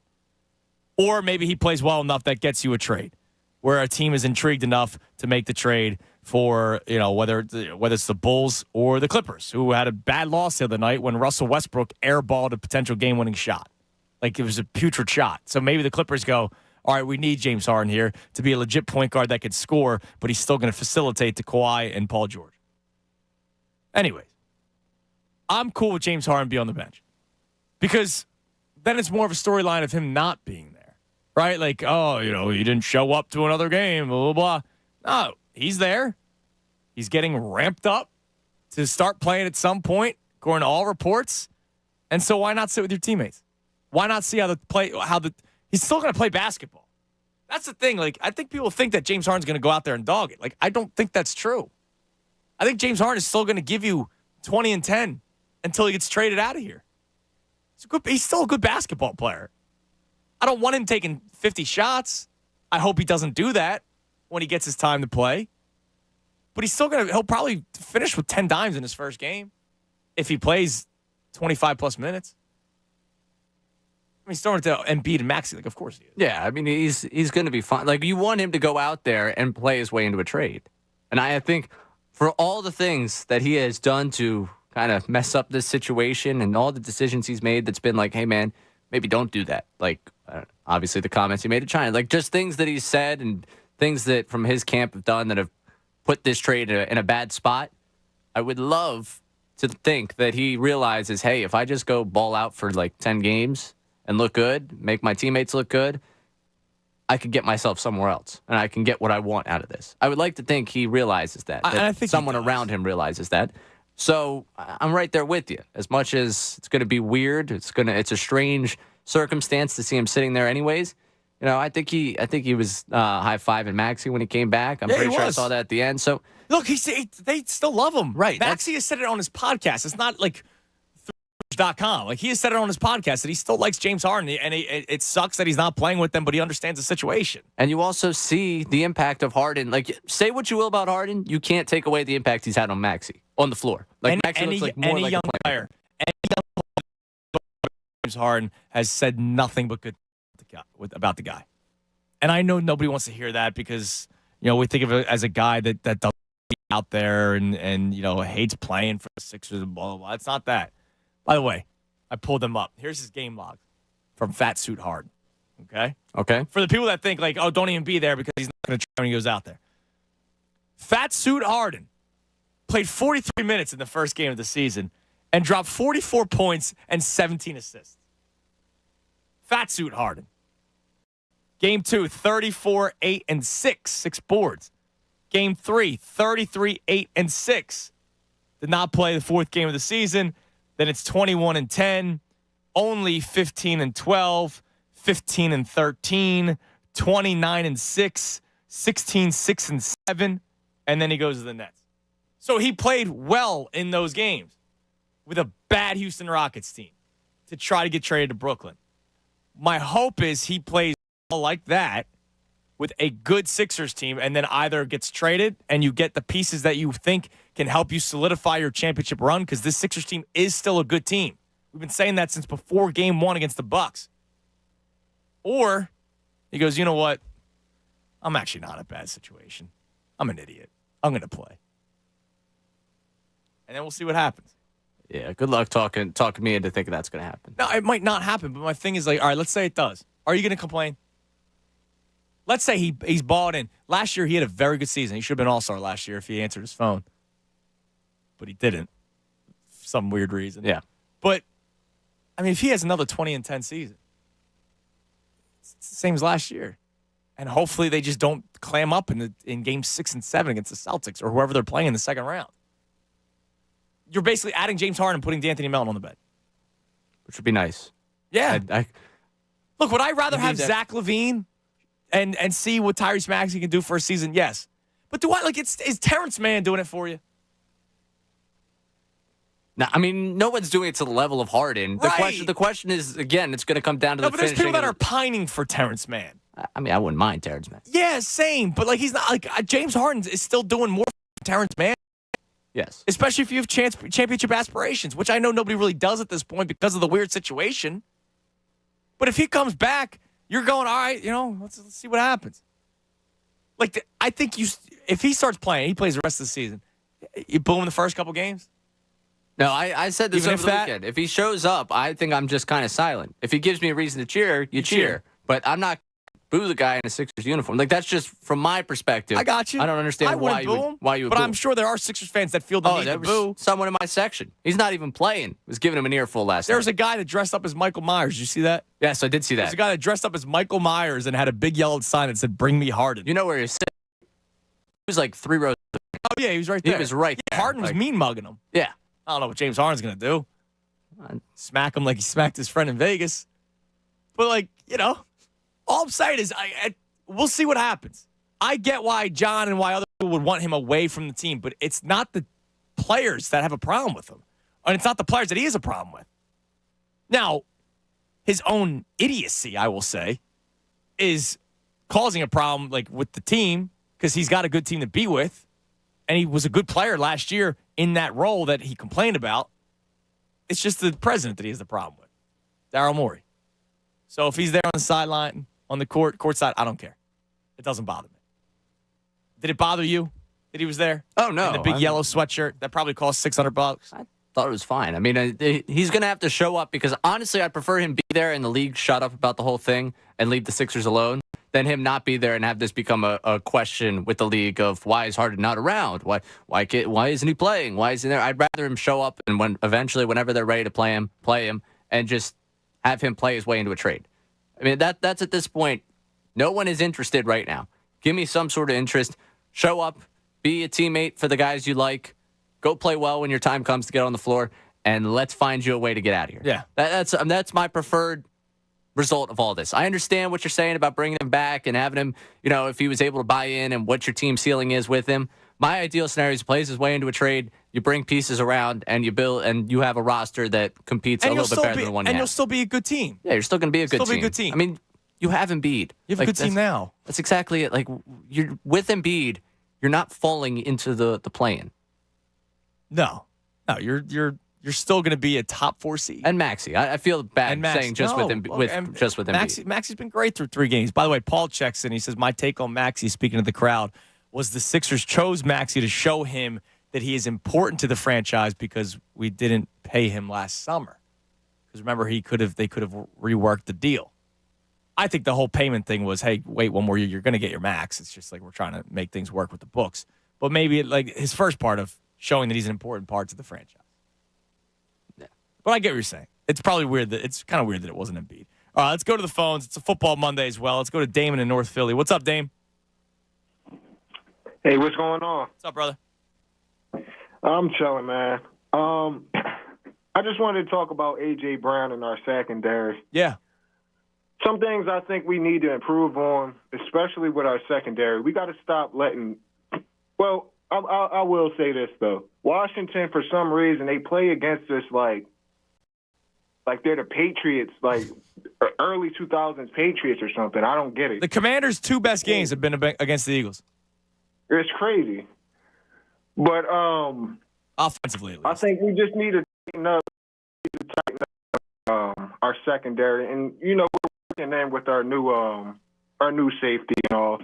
So I get it. It's going to be – we're going to have bad – we should have been up by maybe 21 points, to be honest. Yeah, I mean, look, you think about it. The 2 fumbles within your 5-yard on the 5-yard line, that's going to limit your point total.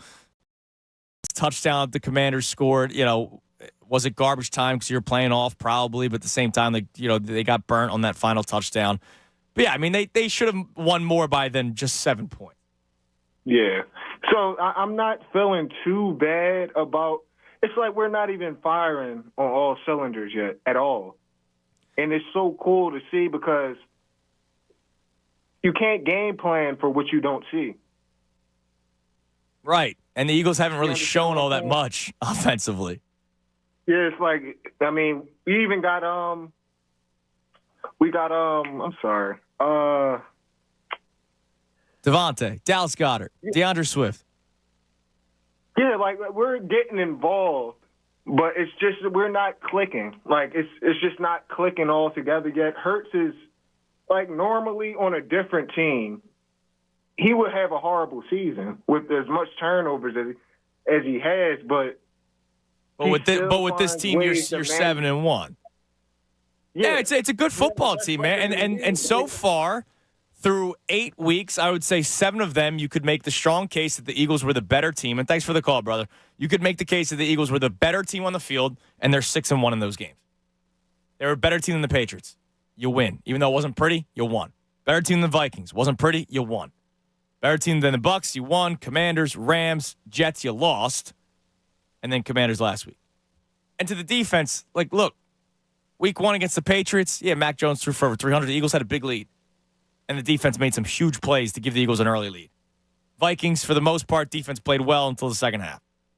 Buccaneers, they never had a chance offensively. Really, the 2 bad games for the defense this year has been the Commanders, where they scored 31 points both times. But they've been good in some and great in others. They were great against the Dolphins. They were great against the Jets. They were great against the Rams. They were great against the Bucks. That's 4 games where they were great. And they were on pace to being great against the Patriots, except for the Patriots making it close at the end. But so what? They were good against the Patriots and good against the Vikings. The 2 games they weren't good were the Commanders. It's the way the Commanders are built. Like, I guess. Sometimes I just got to throw my hands up in the air. Like, yes, it is your job to be able to overcome that. But just the way they are built, like, they just attack that middle of the field. Howell's going to quickly get it out and give him credit. I know if the broadcast mentioned one more time about him climbing the pocket, I would lose my mind. But to me, that's just the way they're built. Yeah, I mean that's kind of been the Commanders' MO this year. You know, you look at some of their scores. They 3 wins. They beat the Broncos 33. They barely beat the Cardinals. They lost to the Bears, which is terrible. And somehow they've kept up with the Eagles. But hey, what are you gonna do? And you get the ball out quick against the Eagles. That's the plan of attack against the Eagles. It should be every single week. I'll get back to the conversation with the Eagles and Sixers talk on the table as well. Sixers another nice win yesterday. And Joel Embiid balled out. And I talk about A.J. Brown deserving more credit, and I think a lot of people are on, everybody's in agreement. Embiid deserves more credit because he gets disrespected a lot in this city. 610-632-0975. We also go around the NFL next right here, 97.5 The Fanatic. Fanatic Sports Update. Beat the Commanders. I'm Ray Dunn. This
Yeah. I'll follow. Dude, he is terrible. Yeah, I think we're going to have to stop it. Oh, my God, man. Yeah. And all the money was on the Packers this weekend.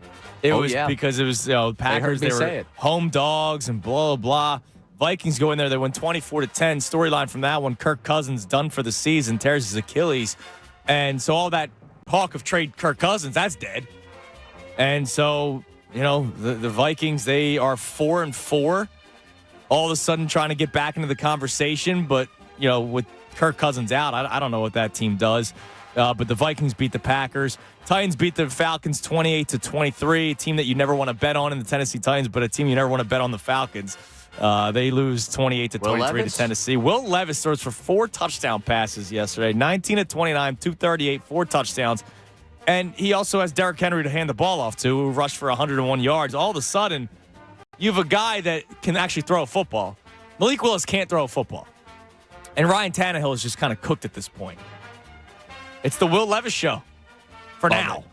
For now. And we'll see what happens. But look, they drafted him. Here he is now, 4 touchdown passes later, 3 of which went to DeAndre Hopkins. 4 catches, 3 touchdowns for D-Hop, 128 yards. So the Titans get the win. Dolphins, they bounce back. We talked about this on Friday to lay the 9.5 against the Patriots. They win 31-17. That game wasn't even a sweat. And Tua didn't even really do all that much. No, he did. 324 yards, 3 touchdowns. First half, he didn't really do all that much. They were only up 17-7. But once again, Tyreek Hill, just a beast. 8 catches, 112 yards. Jalen Waddle, the back, looks better. 7 catches, 121 yards. Credit to the Eagles defense for stopping that show last week. As bad as it was yesterday, I just gave you over 200 yards of receiving between those 2 receivers, and the Eagles took care of business and down last week. Gardner Minshew, Ray, I tell you how angry I am. Friday, I said that I was rolling Taysom Hill as my tight end because he comes up as a tight end. And he goes off 63 yards rushing for 2 tutties. If I tell you that Taysom Hill, I made the smart decision to start him, and yet I still got completely destroyed in my fantasy matchup, you wouldn't believe me. And I did. You deserve that. And you know what? The streak continues. Oh, this quarterback, because I have Fields and he's hurt. So I drop Sam Howell, and I bring up C.J. Stroud. Stroud does absolutely nothing yesterday, and Sam Howell puts up a nice number. It just sucks, man. I got no luck right now with this team. You picked up Taysom Hill. You deserve everything that was coming your way. You had over 20 fantasy points. You're rooting for Taysom Hill. I was rooting for success on my team, and I can't see it. I can't see any success of this team.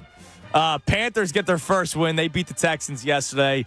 Last-minute field goal, 15-13. As I mentioned, C.J. Stroud did nothing. Thanks a lot. I appreciate it. Seahawks beat the Browns. The P.J. Walker lost, man. It's a shame. 5-4 now as an NFL starter. It's a shame. 5-4 as an NFL starter. Still a winning record. Good for the Seahawks getting that win because not only did they beat a very good Browns defense, they improved to 5-2, which puts them at number 1 in their division. With the San Francisco 49ers, who lost to the Bengals yesterday, 31-17. Joey Burrow looking better, 28 of 32 against that vaunted Niners defense. 3 touchdown passes for him. Joe Mixon gets a touchdown run. Jamar Chase, Tyler Boyd, all of a sudden they're getting their work done. And the Niners, Brock Purdy, I know he throws for 365 yesterday. They were down, okay? He throws 2 picks. He did not look good. And I hope for his life's sake that he's not still dealing with the concussion. I don't know if you saw, he got hit on a throw. Saw that. And smashed his head into the ground again just 6 days after being concussed. There's got to be a rule that the whole protocol thing, you should automatically miss a week. We're talking about guys' brains here. You know what I mean? Like, we saw what happened with Tua just a year ago. He went in way too soon and was messed up. So for the sake of Brock Purdy's health, they got to be careful with this guy. But obviously, George Kittle, big day for them. 9 catches, 149 yards. Christian McCaffrey, 2 more touchdowns. He's a freak. But what did it mean? Another loss. 5-3 or the San Francisco 49ers. And then the Ravens beat the Cardinals. Ravens win again. They're 6-2. Broncos beat Patrick Mahomes. He doesn't have his Jordan flu game. They lose 24-9. It's embarrassing. And the Chargers beat the Bears last night, 30-13. standings. Eagles best record in the NFL, 7-1. Cowboys are 5-2, so they're still obviously in the running in this division. Seahawks jumped the Niners. They're 5-2. 49 5-3. The Lions are 5-2. They play tonight. Things are right there. They're 4-4 in that division. Who cares about the NFC South? The Dolphins 6-2. Bills 5-3. That division that was supposed to be really good. Well, obviously Rodgers is hurt. Bills look like a mess. Dolphins have 2 losses, handed one of them by the Eagles. Chiefs 2. They run away with that division because the Chargers are a joke. Ravens 6-2, and the Jags on top of the AFC South. They're going to win that division. So teams starting to pull away a little bit in their respective divisions. And that's around the NFL. What's the biggest storyline for you, Ray, that came out of the NFL yesterday other than the Eagles? The carnage at the quarterback position. Yeah. Just a lot of quarterbacks going down. 6 quarterbacks went out yesterday? That's I mean, in a week where you already had, P.J. Walker, the guy from the Bears has already escaped my brain in the name, Badgett, that you get him in games. Like, you got a number of those guys starting already, and then you see all of the quarterbacks going down across the league. That's got to be the biggest storyline for me outside of the Eagles, because it's really a war of attrition right now for a lot of these teams, and shows you just how important having a good backup is, because a lot of these teams are going to have to roll with their backups and try and keep their seasons alive. Like, what are the Vikings going to do? They get the big primetime win, and immediately they lose their quarterback. And is it, okay, well, was it meant to be our year? Or are you making a move to go bring one in? Like that. Right. There's a lot around the league right now that I'm just watching the quarterbacks go down. Now, to that point, man. So yesterday, terrifying moment. And he wasn't asked about it at all. Oh, no. Avoiding the knee question. Sorry. Q play cut one from Jalen Hurts. Take your time getting it. But absolutely terrifying moment yesterday. That 4th down conversion where Devontae Smith may have not hauled in the reception and the Commanders were cowards and didn't challenge it. Jalen Hurts had to do whatever he could to get to the line of scrimmage. And he looked like a guy in severe pain. I don't want to make jokes, but he looks like Doc Rivers when he would walk off the court. Remember, there's that meme of Doc Rivers walking as a head coach of the Sixers. Like, the back's bothering him. He got surgery on it during the last offseason. So Jalen Hurts is like hobbling to the line of scrimmage. I thought he was done. When I saw him running up to the line of scrimmage that way, I thought he was done. He obviously had to get the snap in so that they couldn't challenge. And then I was terrified because he actually avoided a sack on that play and extended the play. And I'm like, oh, my God, this dude's running on a torn something. And then he never left the game, and he played through it. Here he is. He was asked about it, but he kind of refused to answer the question. Yeah, do you feel like that's the best you've played this year? Must be you asking me. How's your knee? I'm here. Really happy how we persevered and brilliant we were today. I'm here.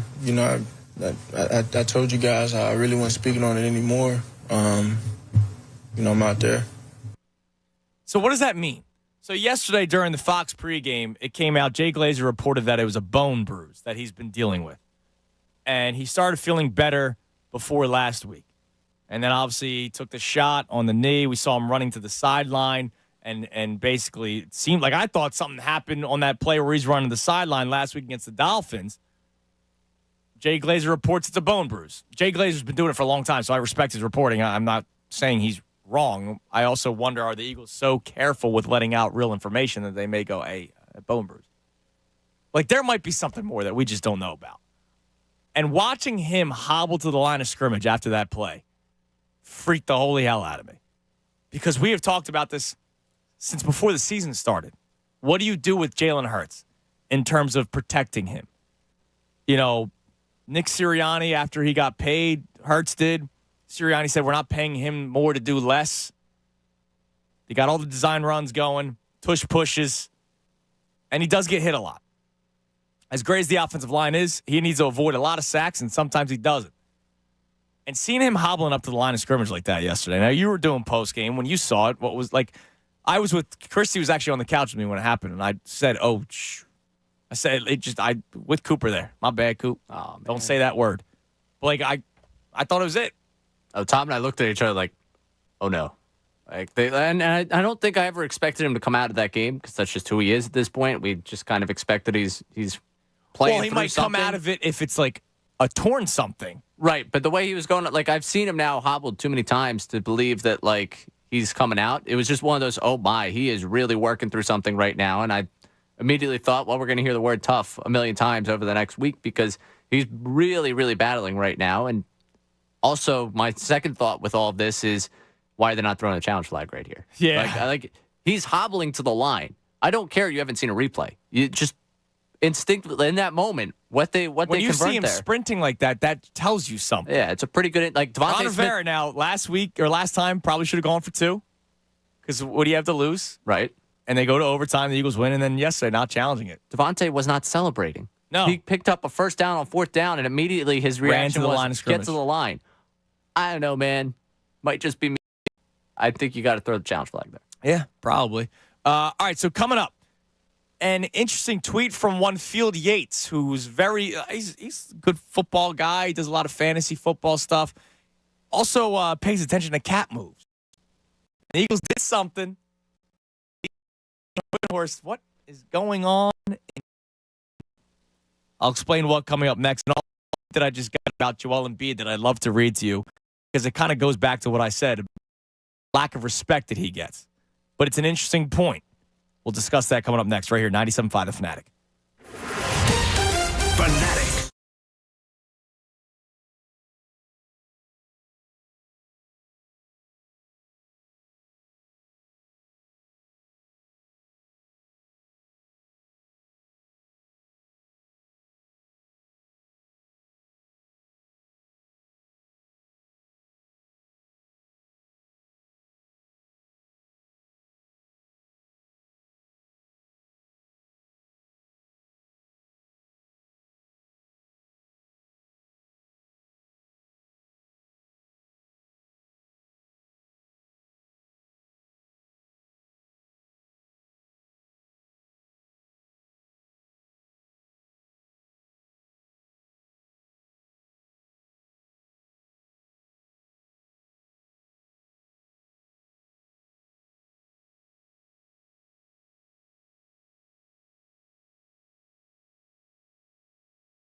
Station.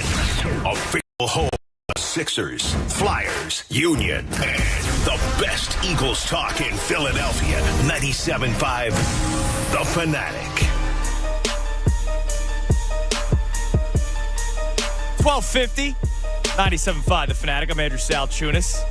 And, of course, our 12 o'clock hour brought to us by Service First Heating and Air Conditioning. Get 0% financing for 72 months and a $500 rebate when you purchase a complete heating and cooling system from Service First. Learn more at servicefirsthvac.com today. Don't forget, coming up at 3 o'clock with the best show ever, you'll hear from head coach Nick Sirianni, and all of his press conferences are brought to us by Corpley's Bakery and Deli, world-famous tomato pie with hoagie and party trays, every bit as good. And I'm sure one of the things he talks about is Kevin Byard, because Kevin Byard played his first game. You know, obviously he likes to look at the tape before he talks about individual players. So we'll see what he thinks about Kevin Byard, who played 100% of the snaps yesterday. Now, if you remember last week, we kind of made fun of Sirianni because he does the whole, no, I'm not going to tell you because that's basically telling the Commanders. I'm not going to tell you how much he's going to play. Played 100% of the snaps. And Byard said after the game he needs to play better, right, blah, blah, blah. But that's not the point here. The point that I'm getting to is Field Yates of ESPN. A little update on the Byard contract. Upon being traded to Philadelphia, the Eagles restructured the contract of safety Kevin Byard, which created $711,000 in 2023 cap space. A little bit of extra financial flexibility for Philly. He remains under contract through 2024. So that means another move is on the table. The NFL trade deadline is tomorrow at 4 o'clock. So I'm sure we will get something else today in the NFL. I'm sure we will definitely hear a lot tomorrow in the NFL that we will keep you posted as the show goes on. And I wonder if the Eagles make another move. Howie Roseman doesn't make that move to just have $711,000 in his pocket. That's going to go somewhere. He's going to with that. So it'll be something to pay attention to tomorrow. And we'll talk more about this tomorrow. But I said this last week. And I said it during the pregame show yesterday because we did it on like a little bit of a wish list. And Pat Egan wanted a slot corner. And Bob was thinking linebacker, which Diana Rossini yesterday reported that linebacker is an area where Howie Roseman was, quote, poking around at. I have running back on my wish list. And here's why. They clearly don't feel comfortable enough to have DeAndre Swift as the lead back. They don't. Them playing Kenneth Gainwell tells you that. So DeAndre Swift, who was a better weapon than Kenneth Gainwell, is still not getting that 20-touch game that we saw early in the season when he was getting 175 yards. They've limited his carries. They don't use him nearly enough in the passing game. They really don't. Unless the only thing is maybe they're trying to keep him healthy for the long run. But you got to win football games, and they're doing that. They're 7-1. But I don't know if they have that faith in DeAndre Swift, and they should not have the faith in Kenneth Gainwell because he's been terrible this year. All season long, he's been terrible. Like, you can't even say he had a good game in this week. He's been terrible. So I have on my wish list a running back, not Derrick Henry. I don't know who's available. I haven't seen anything about this guy's available. This guy's they're fielding calls, and you know Howie. He makes moves you're not right. Like, nobody thought Kevin Byard was going to be here. Been all Buda Baker or bust all season long. But Byard, all of a sudden comes here, and you barely give up anything to get him. So I do still have wide receiver on my wish list. Ray, I'll ask you who was on your wish list, and then I'll go back to this Diana Rossini report that she put out yesterday. Well, I'm right in lockstep with what the report says. I'd poke around at linebacker. I understand you found unexpected depth, I would call it, at linebacker, where you haven't hated gotten from Cunningham, what you've gotten from Morrow, what you've gotten from Dean. And I understand there's still growth to be had with Nakobe Dean. But for me, there's too much target in the middle of the field. And I think that's something that if you're going to take one thing from what the Commanders do, it's, hey, just attack the middle of this field against the Eagles defense and continue to see what you can get there. I think there were times, and it's stuck out to me, it was Gibson up the sideline. Yep. It was a perfectly put pass. The ball, Cunningham was there. Yeah. Ball juggles around. And Cunningham, truthfully, is doing about everything he can there. Yeah. But that, to me, like, all right, they are going to attack that. That's something the teams are going to look at. They're going to see, how can we get Cunningham out into space against one of our playmakers and trying to attack that. And that's something that I think a lot of teams are going to look at and try and really pick apart that matchup, because Cunningham, he's going to tackle the guy, but he is not going to stop that pass from being completed.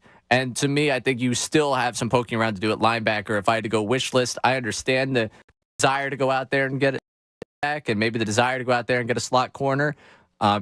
Unfortunately, you bring in Bradley Roby with the idea of what's he going to be, and you really haven't. He was solid. He got hurt right away. Yeah. But yeah, he got hurt, and that's part of what happens when you bring a guy from not playing right into game action. Right. So I think you have more options to kind of see what you have. I liked some of the flashes. I know Sidney Brown, entire game-wise, there's still things to work on. I like some of the flashes you got from him. I'd be curious to see the way he fits into the defense the rest of the season. But I think overall, linebacker would be the one would be primary for me to go out there and make an addition. You kind of set it up perfectly for me when I said I want to go back to the report, and then you brought up Nakobe Dean. I need to see. So yesterday, he played 69% of the snaps. He played 50 snaps yesterday. I would love to see a breakdown of when he was on the field the most and when he was on the field the least. And what I mean is, fourth quarter, I didn't see much Nakobe Dean yesterday. They attacked him yesterday. And look, he fell to the third round for some reason. Whether it was medical or they saw something. Scouts saw something. They were attacking him yesterday. Now, to his defense, everybody was attacked yesterday. Right? Like James Bradbury had an awful game yesterday. Darius Slay had a bad game yesterday. I know he had the interception, but Reed Blankenship, if it wasn't for that interception, he had an awful game yesterday. Fortunately, he had that pick, which goes him from awful to, hey, thanks for being out there, right? A lot of guys on defense were dreadful yesterday.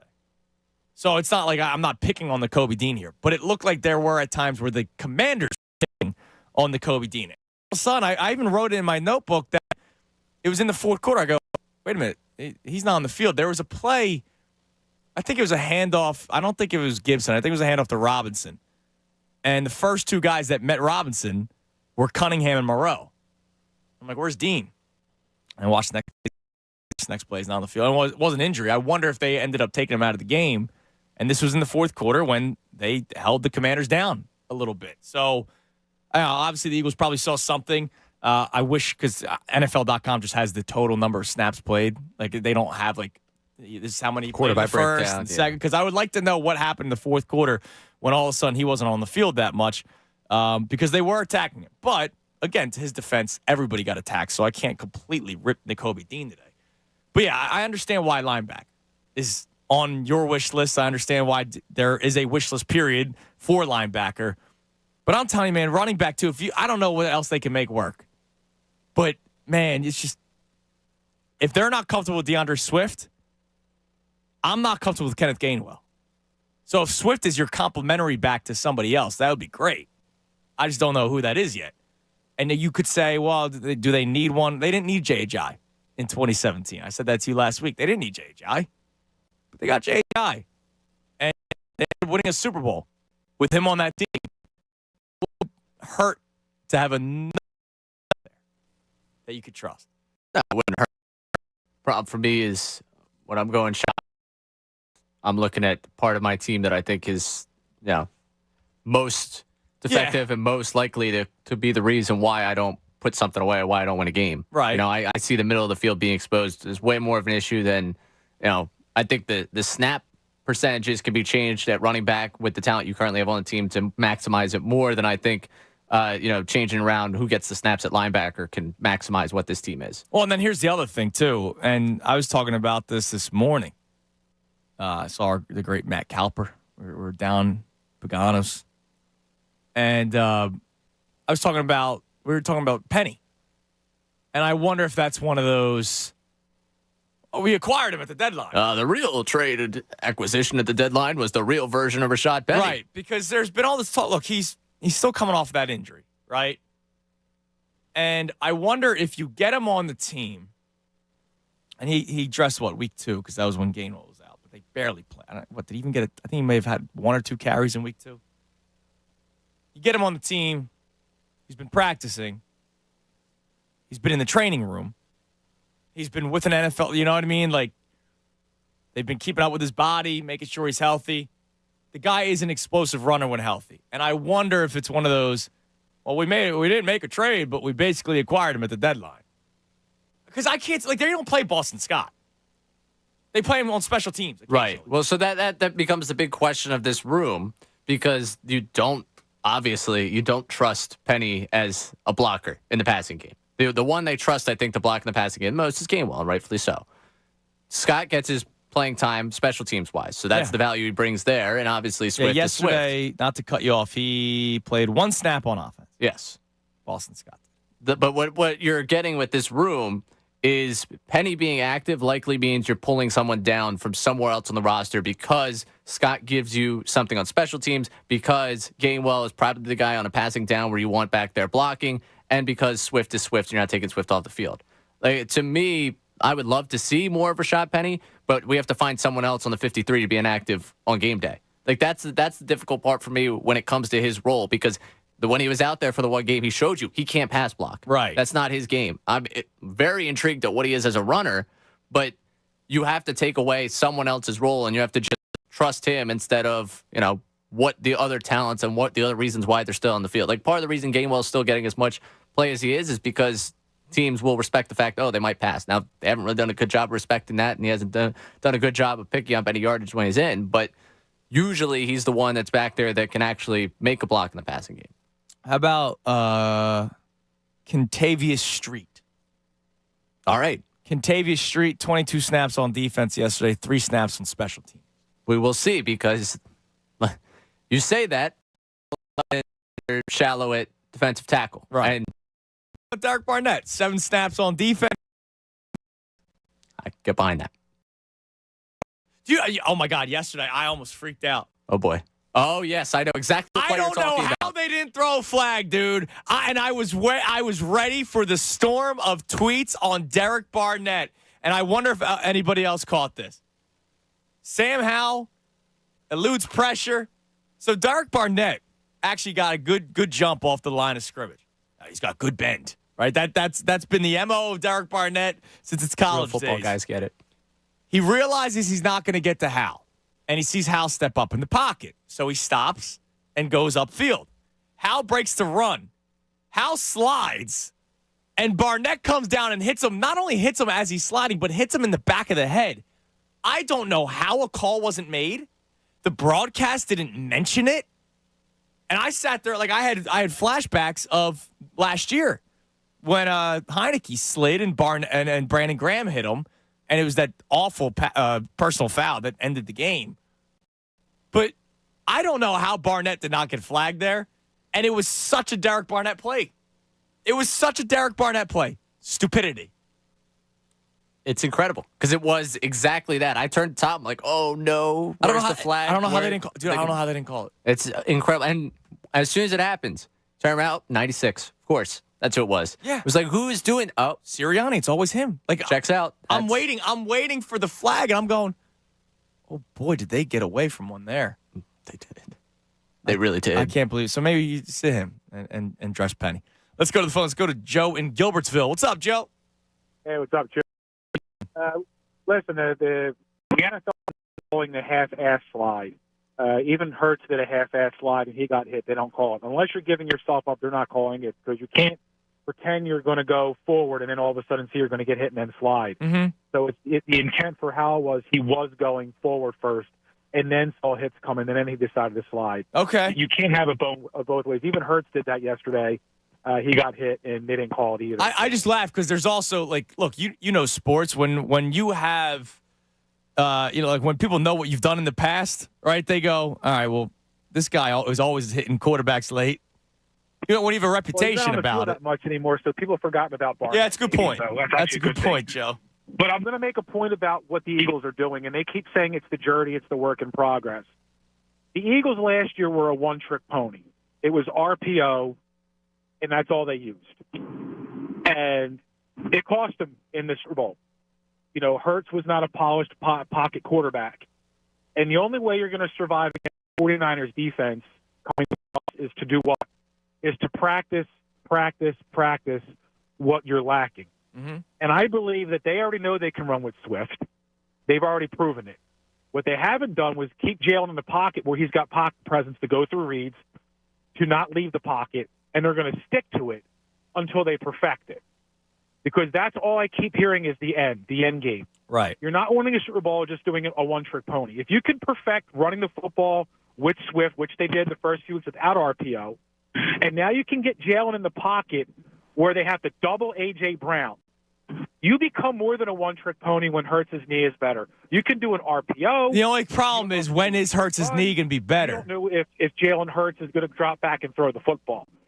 This team can beat you in every different way, but Jalen's never proven against great defense that he could be a pocket quarterback. And that's what I believe they're trying to do with him during the regular season is get him up to speed so when it does come to games that matter, you're not just relying on an RPO. And I can see the absolute maturity of Jalen week after week with him focusing on going through reads, stepping in the pocket, not being afraid to stay in there. And when it comes to wanting to win a Super Bowl, you got to be the best you can be. And Mahomes can do all of it, and Jalen couldn't. And now I believe that Jalen's like, okay, I can't do that. I want to perfect this part of my game because I want to be a champion the best I can be. It's like Michael Jordan wasn't a three-point shooter, but he practiced it and became one. The greats, Tiger Woods was not the greatest at putting. He perfected it. I think Jalen Hurts wants to be the best of the best, and I think he wants to stay in the pocket and throw from it and get perfection out of it so he doesn't have to rely on an RPO and running all the time. What do you think about that? Yeah, I mean, look, so here's the deal, Joe, and thanks for the call. I appreciate it. In terms of trying to perfect being in the pocket, that was something that they were working on before the season started. There was that random report, I forget his name, from ESPN, but there was that random tweet in the middle of nowhere. It was just, hey, I've been told that Jalen Hurts is working on his pocket presence, and it's going to be even this year, and he's going to be one of the better quarterbacks in the NFL. Out of nowhere, right? And I even had the guy on with Anthony, and he just kind of said, yeah, that's what I was told. Whatever. But here's the deal. I think one of the reasons why he was in the pocket so much yesterday was because there is something wrong with the knee. And, when Joe was talking, he didn't hear me talk back. When is Hurts' knee going to be better? Because we keep on saying, when he's healthy. Well, I mean, when's the time to get healthy? The bye week. What if it's longer than a 1 week off injury? I mean, the guy was hobbling to the line of scrimmage yesterday. So I don't know if it is necessarily they're working on his pocket presence. I think it's also, hey, his knee's banged up. And here's the deal. I'll say this. This next 6 weeks, not time to work on things. This next 6 weeks where you're playing good, like yesterday, all right, fine, you want to work on things against the Commanders? Barely won. You're not going to be able to do that against the Cowboys. You're not going to be able to do that, even though the Bills have been a mess. I don't want to work on things against the Bills. I don't want to work on things against the Chiefs and the 49ers. Like, I want to play. Play to your best ability. Now, what did you want to say, Ray? With all due respect to Joe, and I appreciate his phone call, he kept referring to the Super Bowl when talking about the difference of the Chiefs and the Eagles being a one-trick pony. If you left the Super Bowl thinking that Jalen Hurts can't win you a Super Bowl as a quarterback, we watched two different football games. Like, that's just point blank to me. Yeah, he had played the best game of his career, actually. Yeah, he balled out. Like, there is no ounce of me that sits here like, oh, wow, like, you're right. That Super Bowl proved that they can't compete. Like, he's not enough of a passer. He's not enough of a playmaker. They lost that game in part because of the fumble, but mostly because of the fact that they just got gashed on the other side of the football. Yeah. Like, I can't sit here and have the thought of, oh, well, the Super Bowl taught me they were a one-trick pony that couldn't beat the Chiefs. No. Don't give me that. No, he did absolutely everything. And yes, to win that game. He did have to grow as a pocket passer. There's no doubt about it. We've seen growth in it. I think yesterday's game, if anything, was great example of how he's grown in that respect. And we all wanted to see him grow as a passer anyways. But my goodness, don't give me the Super Bowl was the example of, and if you want to beat the 49ers, if you want to beat this team, I'm sorry. You want me to go quarterback for quarterback with the 49ers right now? Yeah, give me a break. I'm taking Jalen Hurts. Give me a break. Over Brock So, Purdy. with all due respect, I can't agree with that one in the slightest. By the way, I love the town of Gilbertsville. I've been there one time. Have you? Bob and I did a Beers with Bob out there. Oh, very nice. And we went to this place called Doc's Irish Pub. And it was awesome. It's a very different lifestyle in Gilbertsville. So the day I remember driving up there was handmade billboards, like Jim's Ice Cream Shop. This one, that's cool. It was cool. Like, I felt like I was in Mayberry. What was that show called? I used to like watching it with my dad, but whatever. Yeah, town of Mayberry. It was a nice town. Doc's Irish Pub was a good spot. John Mayberry? Not John Mayberry, not your guy. You pick them good. You pick the good ones. That's right. Have you talked to Stubbs yet? Has he admitted to his fault yet? No. We're still waiting on that one. Give him a little time to breathe on that Does one. he get booed first game back? No, he's going to get cheered. No. People are going to forget about it. I don't know. Him saying that is not the reason why that. No, but I do think it's going to be a partial. I don't think he's going to be like the folk hero, like cult hero status was tarnished. I think a lot of the people that were driving that engine have slowed their roll on celebrating him. Like you? Yeah, a little bit. You were the conductor. Yeah, I'll be honest. I think when we do I had the Tunis train for the Phillies. You had like the Stubbs paddy wagon. Yeah. Tough ending. Don't send me the derailment.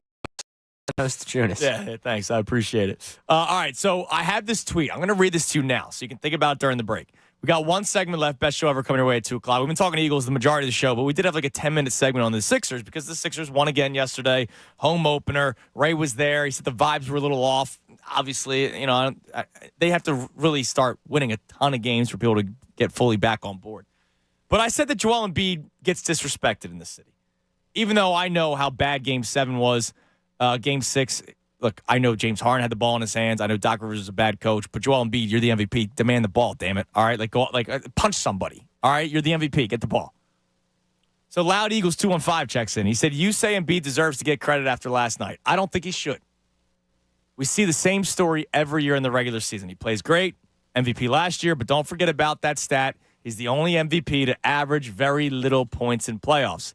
Yes, we are going to watch the Sixers, root for Embiid, but I'm not going to sit there and give him credit for what he does great in the regular season because it does nothing when it comes down to when it matters.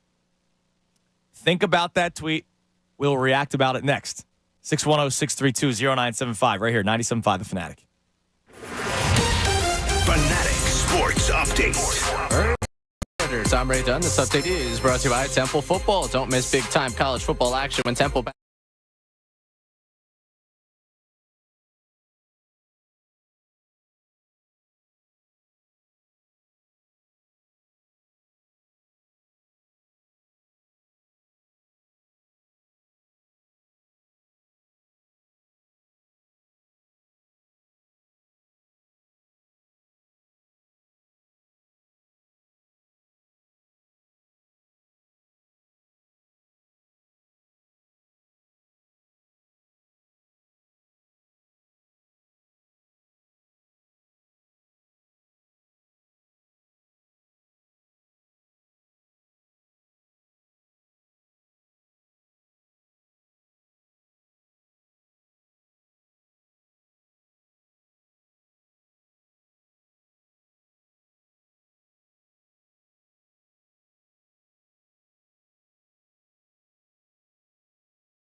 Hey, the tweet from our man, Loud Eagles fan, or Loud Eagles Sports 215. You say Embiid deserves to get credit after last night. I don't think he should. We see this story every year in the regular season. He plays great, MVP last year, but don't forget about that stat, that he's the only MVP to average very little points in the playoffs. Yes, we're going to watch the Sixers root for Embiid, but I'm not going to sit there and give him credit for what he does great in the regular season because he does nothing when it comes down to when it matters. Now, here's the hard discussion.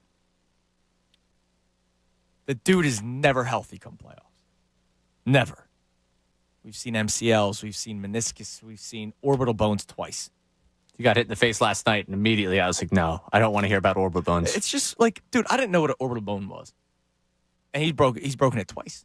Good existence in life is never knowing what that is. The one playoff, both hands, he had a finger. One was his thumb, one was like his index finger, and the other hand. He had surgeries on both of his hands during an off season, as well as his knee, back.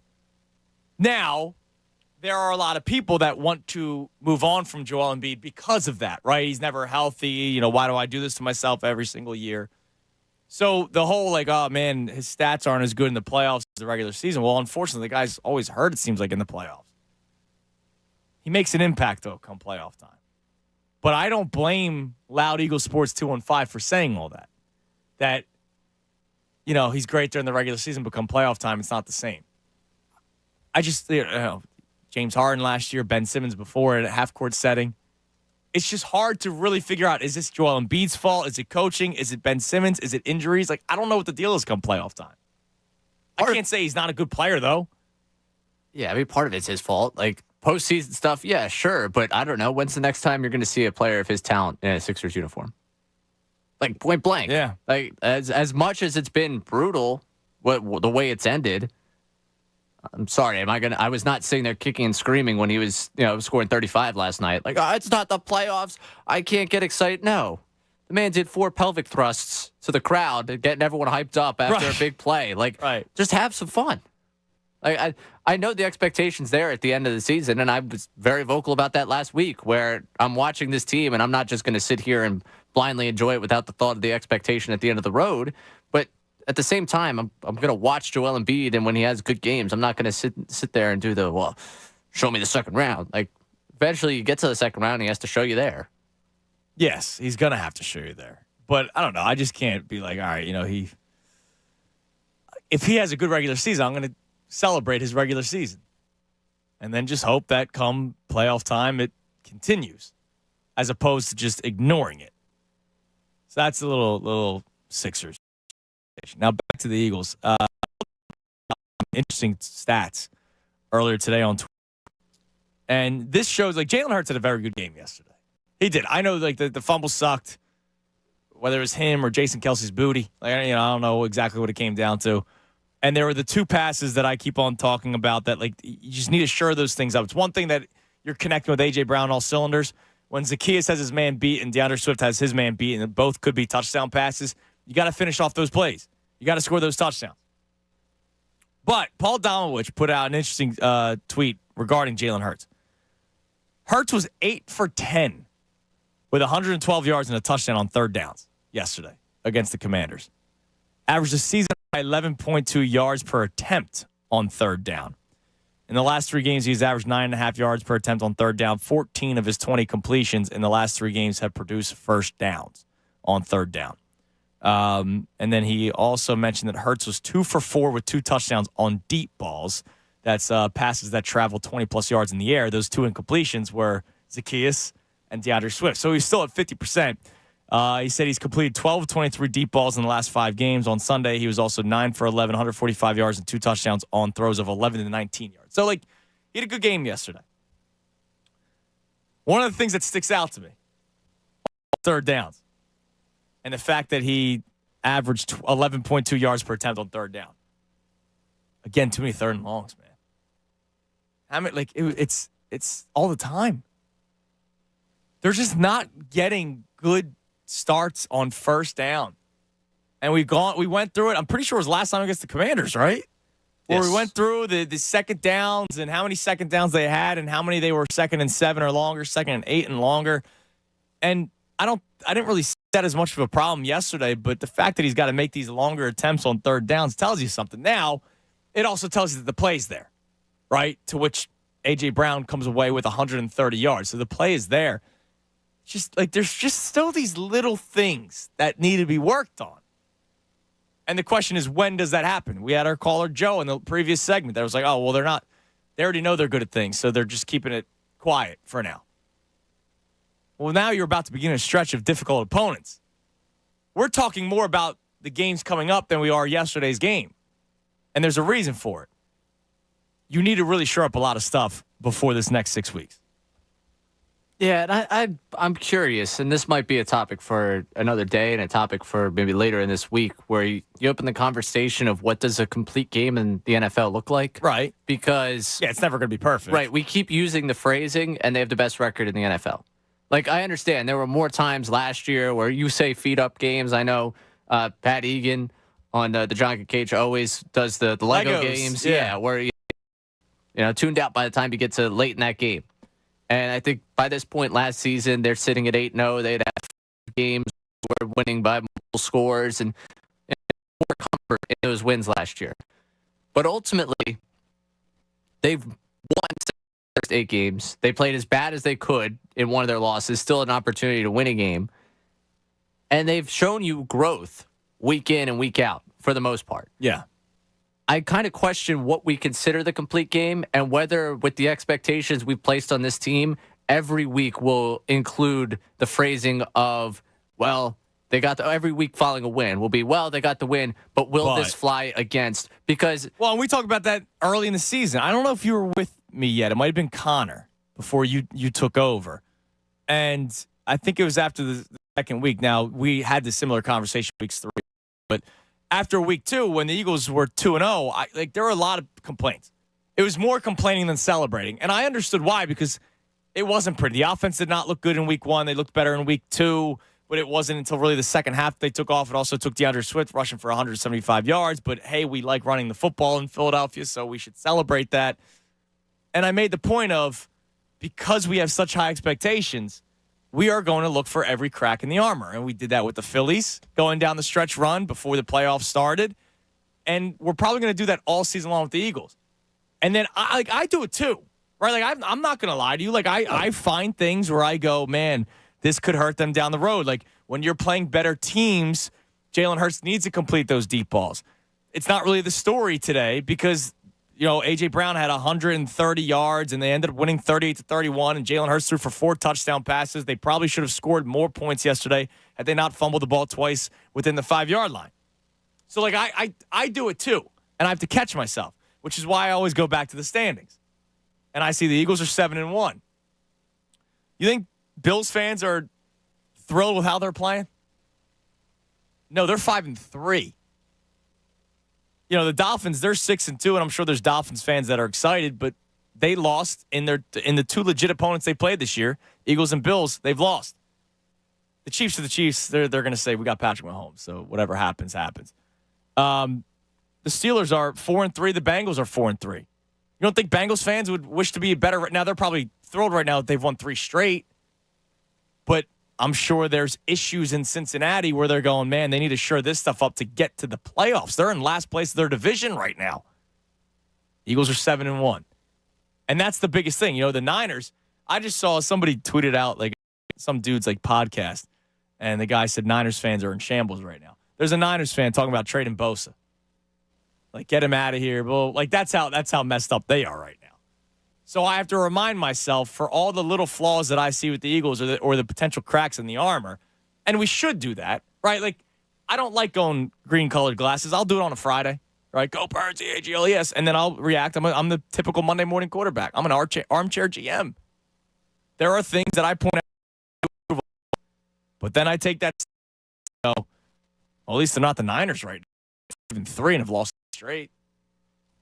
So, I'm guilty of it. Yeah, no, I mean, I'm guilty of it too, and it wouldn't make for a compelling conversation if you just turn on the mics at 10 o'clock. We're like, oh, Eagles Go won. Birds. Yeah. Good stuff. But I just think there's such an interesting idea of what a complete game in the NFL looks like, because I heard them talking about this morning on the Jack and Kate show that, like, the last segment, they were kind of getting into a little bit. Someone called in and was asking, like, kind of, where's the room for improvement? And we're talking about an offense where they scored 38 points. They could have put up, we keep saying they could have put up 50. Like, there's things that we can nitpick and pull from it, but ultimately, they've shown you growth, and they continue to show you growth. And now, obviously, you're going to look at the next 6 weeks, and that'll be a big stretch of what we think about this team and its potential. But you're really looking at a space where the best you could have been is one more win. And in the game that you lost, you played as bad as you possibly could and still had the chance to win that football game. And still should have. But I will say this. I think some of the nitpicking from yesterday is fair for the outlook moving forward, because one of those nitpicks, right? Like, I'm not complaining about the fumble on the tush push. Bad snap. That sucks. Can't happen, but I don't expect that to happen again. Kenneth Gainwell's had a bad season, and yet they still give him the ball. And in big situations. Even if he doesn't fumble that yesterday. Was he getting in the end zone? He can't make anybody miss. He makes nobody miss. And so, like, that is a fair thing to look at and go, man, they love this guy. And I don't know why. Defensively, we had our concerns, questions, like Bob Cooney likes to say questions, about the linebackers. For the most part, Nicholas Moreau had a big game earlier this year, especially against the Commanders. Zach Cunningham leads the team in tackles. But yesterday, they got picked apart, including Nakobe Dean. Reed Blankenship had a terrible game. And they're buying into Reed Blankenship being your starting safety this year, to the point where he didn't play in the preseason. He was awful yesterday. I saw John Kincaid tweeting about signing aging cornerbacks, complaining about that. I'm not complaining about that, but they did not play well yesterday. And then you start to wonder, all right, well, Slay was banged up again yesterday. How many more hits does he have left in him? So there are things, it's fair to point this stuff out, but not to the point where we're in panic mode. Yeah, I agree with They're you. 7-1. And you made a great point earlier today about they've not had the same starting 5 secondary all season long. So Jimmy Kempski actually tweeted, he must be listening to the show too. You have Nick Nurse was listening to you on Saturday. That's right. When Tasty Cake Dom called in, and Jimmy Kempski must have been listening earlier. So against the Patriots, it was who you expected, 4 out of 5, because I don't know if we didn't know who the safety was next to Reed Blankenship. So Slay, Maddox in the slot, Blankenship, Evans. Then Bradbury's hurt, concussion protocol. So the next week it was Slay, Jobe, Maddox, Evans, and Edmonds, because Blankenship was also out. Maddox gets hurt that game. So you get Blankenship back. Evans is now the starter again, like he was in week 1. Slot corner, because Devontae Maddox. Well, actually, Bradbury played slot that game, but he's your third corner. Then it goes Slay, Bradbury, Joe, Blankenship, Edmonds. Evans back on the bench. Then it's Slay, Bradbury, Goodrich, Blankenship, Evans. Then Slay misses the Jets game. Bradbury, Jobe, Roby, Blankenship, Edmonds. Then the Dolphins game, Slay, Bradbury, Josiah Scott, Terrell Edmonds, and Sidney Brown. And then yesterday, Slay, Bradbury, Sidney Brown as your third corner, Blankenship, and Kevin Byard. That's hard to... I give the Eagles, Sean Desai deserves a lot of credit, even though yesterday was not a good day for the defense. The fact that they're 7-1 and the defense has played better games in the majority of the time than the Eagles' offense, with all that right there, they deserve a ton of credit, and so does he. Yeah, and maybe I'm giving too much credit in the fact that, obviously the optics, I'm not telling you I sat there and enjoyed what I saw from the defense yesterday. I would not tell you that. I think you said it. I think it was a you and Ant thing of the death by 1,000 paper cuts, where it's just brutal to watch that type of team do that to you. But again, Swift goes down, doesn't score that touchdown. It's 24 points. They allow 7 points in the second half. Obviously, you can't just end the game there, because the game doesn't end there. And they end up giving up a touchdown, and, it becomes a one-score game again. But you almost look at a team that was really taken advantage of early on in the game, gets down 14-3. I was livid at the end of the half when they allowed 3 more points that easily. Yep. That frustrated me a lot. But then the second half, before that second touchdown late in the game where they, make it a one-score game again, they allow 7 points for the majority of that half. And, they got the big plays with the interception from Blankenship, and they're able to slow them down. on the one possession ensuing the fumble. McLaurin drops, man. Yeah, listen, they're helped everything. out. They're helped out for sure. But I wonder how much different the optic is for a 24-point game than a 31-point game in the long run for us. Like when people look back at the way they played. Yeah, for sure. I mean, it's a good point because they left points on the table and they did play a much better second half. Now, here's the deal. So you start looking at the schedule, right? The next 6 games, because really what we're basically getting into is those mistakes yesterday, those struggles defensively can't happen over the next 6 weeks. Now, something we can also point out is this 6-week stretch may not be as daunting as it was at the beginning of the season. Just like, earlier this year, like we thought the Jets game would be more difficult. Aaron Rodgers is out. Eagles end up losing anyway. But things change as the season goes on. So the Cowboys, and we did this with the Rams. Remember the Rams go into that game going, oh, man, this could actually be a little bit more expected. And the Eagles end up winning that game. So the Cowboys this weekend was had a big week against the Rams. I still think the Eagles are the better team, but the defense, the secondary, has to look much better. So what CeeDee Lamb did yesterday. They had to be much better against the Cowboys' offense than they were against the Commanders' offense. Then you have the bye going into the Chiefs game, and the Chiefs haven't looked all that great. And, oh, by the way, it's also a Monday night game. So you have that extra day. And I would think coming out of the bye, going into a Monday night game, Super Bowl revenge game, I would think the Eagles are up for that. And the Chiefs aren't the Chiefs of yesteryear. All right, they just lost to the Broncos yesterday. Then you have the Bills 6 days later, but it's not the same Bills team. I mean, Josh Allen's not been great this year. Their defense hasn't been as good. There's a lot of issues with that Bills team. Then you got the Niners. Who knows? Like, is Brock Purdy still going to be the quarterback at that time? I don't think they move on from him. I don't think they bench him. But what's going on with his health? And then it's the Cowboys again. And then the Seahawks, who had a nice win yesterday. That's a guaranteed loss again. Against the Seahawks? Yeah, you don't go to Seattle and win. On December 17th. Come on, man. Sorry. 8 days before Christmas. Luckily, they play a game on Christmas, so. That's a good point. Or if they lost that game, Christmas would be ruined. Yes, doubly for me. Why doubly? Be with the family that is that's New York fans. Oh, yeah. So I really can't have that. Yeah. So the next 6 games, Cowboys, Chiefs, Bills, Niners, Cowboys, Seahawks. You're going automatic L at 6th game. Correct. So what's the other situation? You split with Dallas. Let's just say split with Dallas. So now you already have 2 losses. And the goal for me is at least 3-3. Dude, why don't you beat the Bills or Niners? You should be able to. And Absolutely. so now it's like that Chiefs game. And again, that Chiefs team is not looking great this year. So as much as there are flaws about the Eagles, my point of doing that was there's flaws with those teams too. And they have not played the way that anybody expected going into this season. Let's go to Uncle Frank. What's up, Uncle Frank? Oh. Hello. All good. All good. Hello. Happy momentous Monday, my friend. Hey, there you go. I got an alliteration. All right. Few ditties to address. Oh, by the way, welcome, Josh. My man. Josh is doing a great job in the back, answering the calls today and everything else that we do. Yep. So, a couple things. Henry, Heavy, and he's a great caller. And if not for the 2 red zone fumbles, it wouldn't have been as close. So, listen, they'll take the red zone deficiencies and the defense, obviously.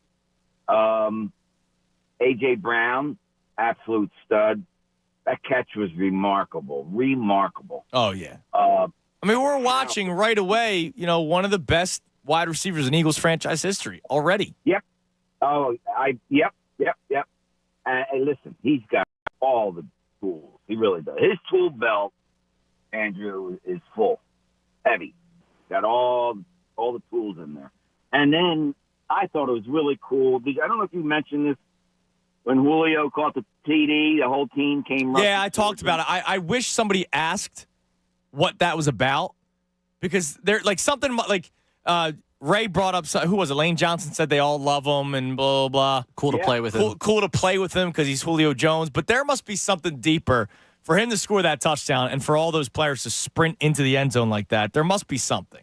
Yeah, and it was cool. They panned to the sidelines, guys, and you had AJ, you had Julio in the middle, AJ and Devontae on either side, and they're just beaming. I mean, it was. Well, because they were having good days. You can't complain about those guys today. I know.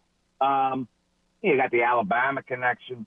Yeah, it was just a beautiful thing. But they'll tighten it. They're 7-1. They'll tighten it up. It could have been a little look past game. With Dallas approaching. Yeah. All right, yeah. Uncle Frank, you're on fire today, man. You're on fire. It's a great call. I mean, he just continues. It's A.J. Brown and Uncle Frank. It's down to those two guys. MVP of the year. I'm going MVP. No, not just MVP call. I'm saying MVP of the year. Uncle Frank versus A.J. Brown. He gets the most valuable Philadelphian? Yes. They're going to bring that award back? Yeah. Right into city council? Yeah, it might. What was that? Didn't Embiid win that or something? Yeah, they gave Embiid that. They did the notion to pass most valuable Philadelphian. That was that the second year he didn't win it? Or was it the first? Yeah, something like that. Yeah. Now, MVP. You want to respond to something Uncle Frank said regarding the red No, zone? I just want to actually give a tip of the cap because I was big on the red zone deficiency early in the season, and I was kind of railing against it for a while there, and as we should have because it was not good. It's not. The fact that they were 3 for 5 yesterday and their 2 misses were miscues by players and not miscues by the coach, I do feel like I kind of owe it to Gainwell being out there is on the coach, though. Get him off the field, man! I don't want to see Kenny Goggins on the field ever again. If they go to him multiple times in one red zone trip and he doesn't get in because he can't get in, I understand that being on him. Gainwell also has to hold on to the football. Yeah. And put the guy that you trust more. He's putting the ball in his right hand. Listen, his right hand. Brian Johnson didn't pat him on the butt and tell him to go out there. Don't even let him have the chance. Okay. Take him off. Put Jordan Mailata back there. How many times have we been talking about that? No, Put Mailata back there. Stop it. No, I swear to God. Sorry, my apologies. Don't want to be disrespectful. I'm just heated right now. I can't see him on the field Sunday against the Cowboys. It's too big of a game. And you got the bye week the next week, so give Swift 25 carries. I don't care. I cannot see Kenneth Gainwell on the field next week. Please. I feel comfortable when the ball's in the air going to A.J. Brown. I feel comfortable when Hassan Reddick is coming off the edge in the fourth quarter. I never feel comfort when Kenneth Gainwell is on the field. He does not deserve the comfort this year. Look, he was great in the playoffs last year. He was. And part of the reason why they didn't bring back Miles Sanders is because they probably thought they had something in Kenny G. He has not been good this year. And to say Nick Sirianni, I still believe in him. Like, we don't bench Jalen if he makes a mistake. We don't bench A.J. Brown if he makes a mistake. Come on, stop that. That's Jalen Hurts and A.J. Brown. Go ahead, play it. We don't ever lose faith in Kenny. He had a fumble, and if Jalen has an interception, we don't take him out. If Kenny has a fumble, we don't take him out. If I'd have done that with AJ last year when he had a couple 3 games in a row with a fumble, that'd have been dumb. So we trust him. He was in because he was in on those. Yeah. He's not A.J. Brown or Jalen Hurts. Okay? He's your second string running back. If you're a backup in any sport, you can't mess up. All right? If you're a backup in any sport, you're not as good as the guy in front of you. That means you need to be as clean as possible. You can't do that in the red zone inside the 5-yard line. He's been bad all year. I went through his numbers, his game logs this year. He hasn't even had a good week. You can't put him in these situations where you feel like you need to trust him in something. Now, something egregious that I have not gotten to today. And it's kind of hard to get to it because Jalen Hurts, 29 of 38 yesterday, 4 touchdowns, 0 picks. DeAndre Swift can't have his second carry in the second half of the game. I didn't get to it all game because I'm not going to do like you got to run the ball more kind of deal. But here is the deal. They scored 10 points in the first half. They scored 28 in the second. They didn't run the football in the first half. Do you think that's more game circumstance? That's a good point. I don't know. But they just completely abandoned it. Completely. He had 1 carry in the first half, dude. Yeah, not great. You want to see him get involved more. I'm just saying, 1 is egregious. If he had only had 3 or 4 by the end of the first half, given the fact they were down by 2 scores early. Like I could start to understand why that happened. But one is as you said, too few. But I think I'm more on the understanding of the way the game went. They found themselves down. They came out being down only a touchdown when the second half starts. They gave themselves a chance to balance themselves out a little bit more and balance in current modern day football, which is not 50-50, but balancing themselves out in the fact of, hey, give Swift the ball, let him do his thing. Like the second half, the way they came out with him was much more promising than the fact that they only in the first half. But just something to think about with that lack of carries in the first half. Let's see the opening drive, right? So they're down 7-0. No, sorry, they punted. The Commanders didn't score in their first drive. No, sorry. Second drive. So Eagles first drive, DeAndre Swift 3 yards. All right, they ran. First play was a run. Then Hurts pass, punt. So 3 and out. All right, there you go. There's your point. Then they're down 7-0. But then it's Hurts pass, and that was the one that DeAndre Swift, he had him down the sideline. Could have been a touchdown. Hurts scrambles, Hurts pass, Hurts incomplete. Timeout, Hurts incomplete. 3rd and 10, pass to DeAndre Swift for 2 yards. They didn't run the football once. Designed, at least. And they got a field goal. So at least they drove downfield. All right, that's great. Third drive in the half for the Eagles. They're now down 14-3, so that goes to your circumstance thing. Pass, Gainwell left end. Pass, Hurts sack, pass, Gainwell left end. For -2 yards and a fumble. That was in the red zone. So they did get down the field throwing the football. So, maybe you're right. But the second half was much better. Yeah, I mean, they reset it. They went back to what they only being down a touchdown with the firepower they have on offense. They shouldn't just shy away from it. So you're right that it's wrong for them to only have one carry. And I'm not doing the whole you got to run the ball 40 times a game. Right. Like no, yeah, I know what you're saying. You know, you can't go one carry. And we've talked about this before. Oh well, the quick passes. That's basically a run play for us. No, it's not. You need so many things to go right in order for that. Like for Those you to guys up front love when you do it. So run the ball. Well, that's the other thing. They do love it. All right. Red zone efficiency, though, 6th over the last 3 weeks in all the NFL. That's good. So it's much better than where they were at the beginning of the season. All right, it's been a Football Monday. Football Mondays on the Fanatic, presented by Pearsall's Bryant Heating and Air Conditioning Contractors. Visit nopaybryant.com for flexible spending options on new heating and cooling system. We'll continue all the Eagles talk tomorrow. It's the beginning of a new week. The Eagles win. That's great. They're 7-1, so more Eagles stuff on hand tomorrow. Sixers as well. Everybody have a great rest of your day. Best show ever coming your way next. Nick Sirianni speaks at 3 o'clock right here, 97.5 The Fanatic. Fanatic Sports Update. Beat the Commanders. I'm Ray Dunn. This update is brought to you by Lowe's. Shop Black Friday every day. Get the best new deals all month long only at Lowe's because Lowe's knows deals. Eagles overcame a slow start. Beat the Commanders 38-31 on Sunday. Eagles trailed 14-3 early on in the game. But Jalen Hurts and the offense turned it on. Hurts threw for 319 yards and 4 touchdowns in the win. A.J. Brown had his 6th straight 125-plus yard game, setting an NFL record. He also had 2 touchdowns go on top of that. Eagles now have the best record in the NFL following the Chiefs' loss to the Broncos Birds at 7-1. Nick Sirianni will speak to the media coming up at 3 o'clock. You can catch that live on the best show ever. Sixers won their home opener over the Trailblazers, 126-98. Joel Embiid was dominant, scored 35 points.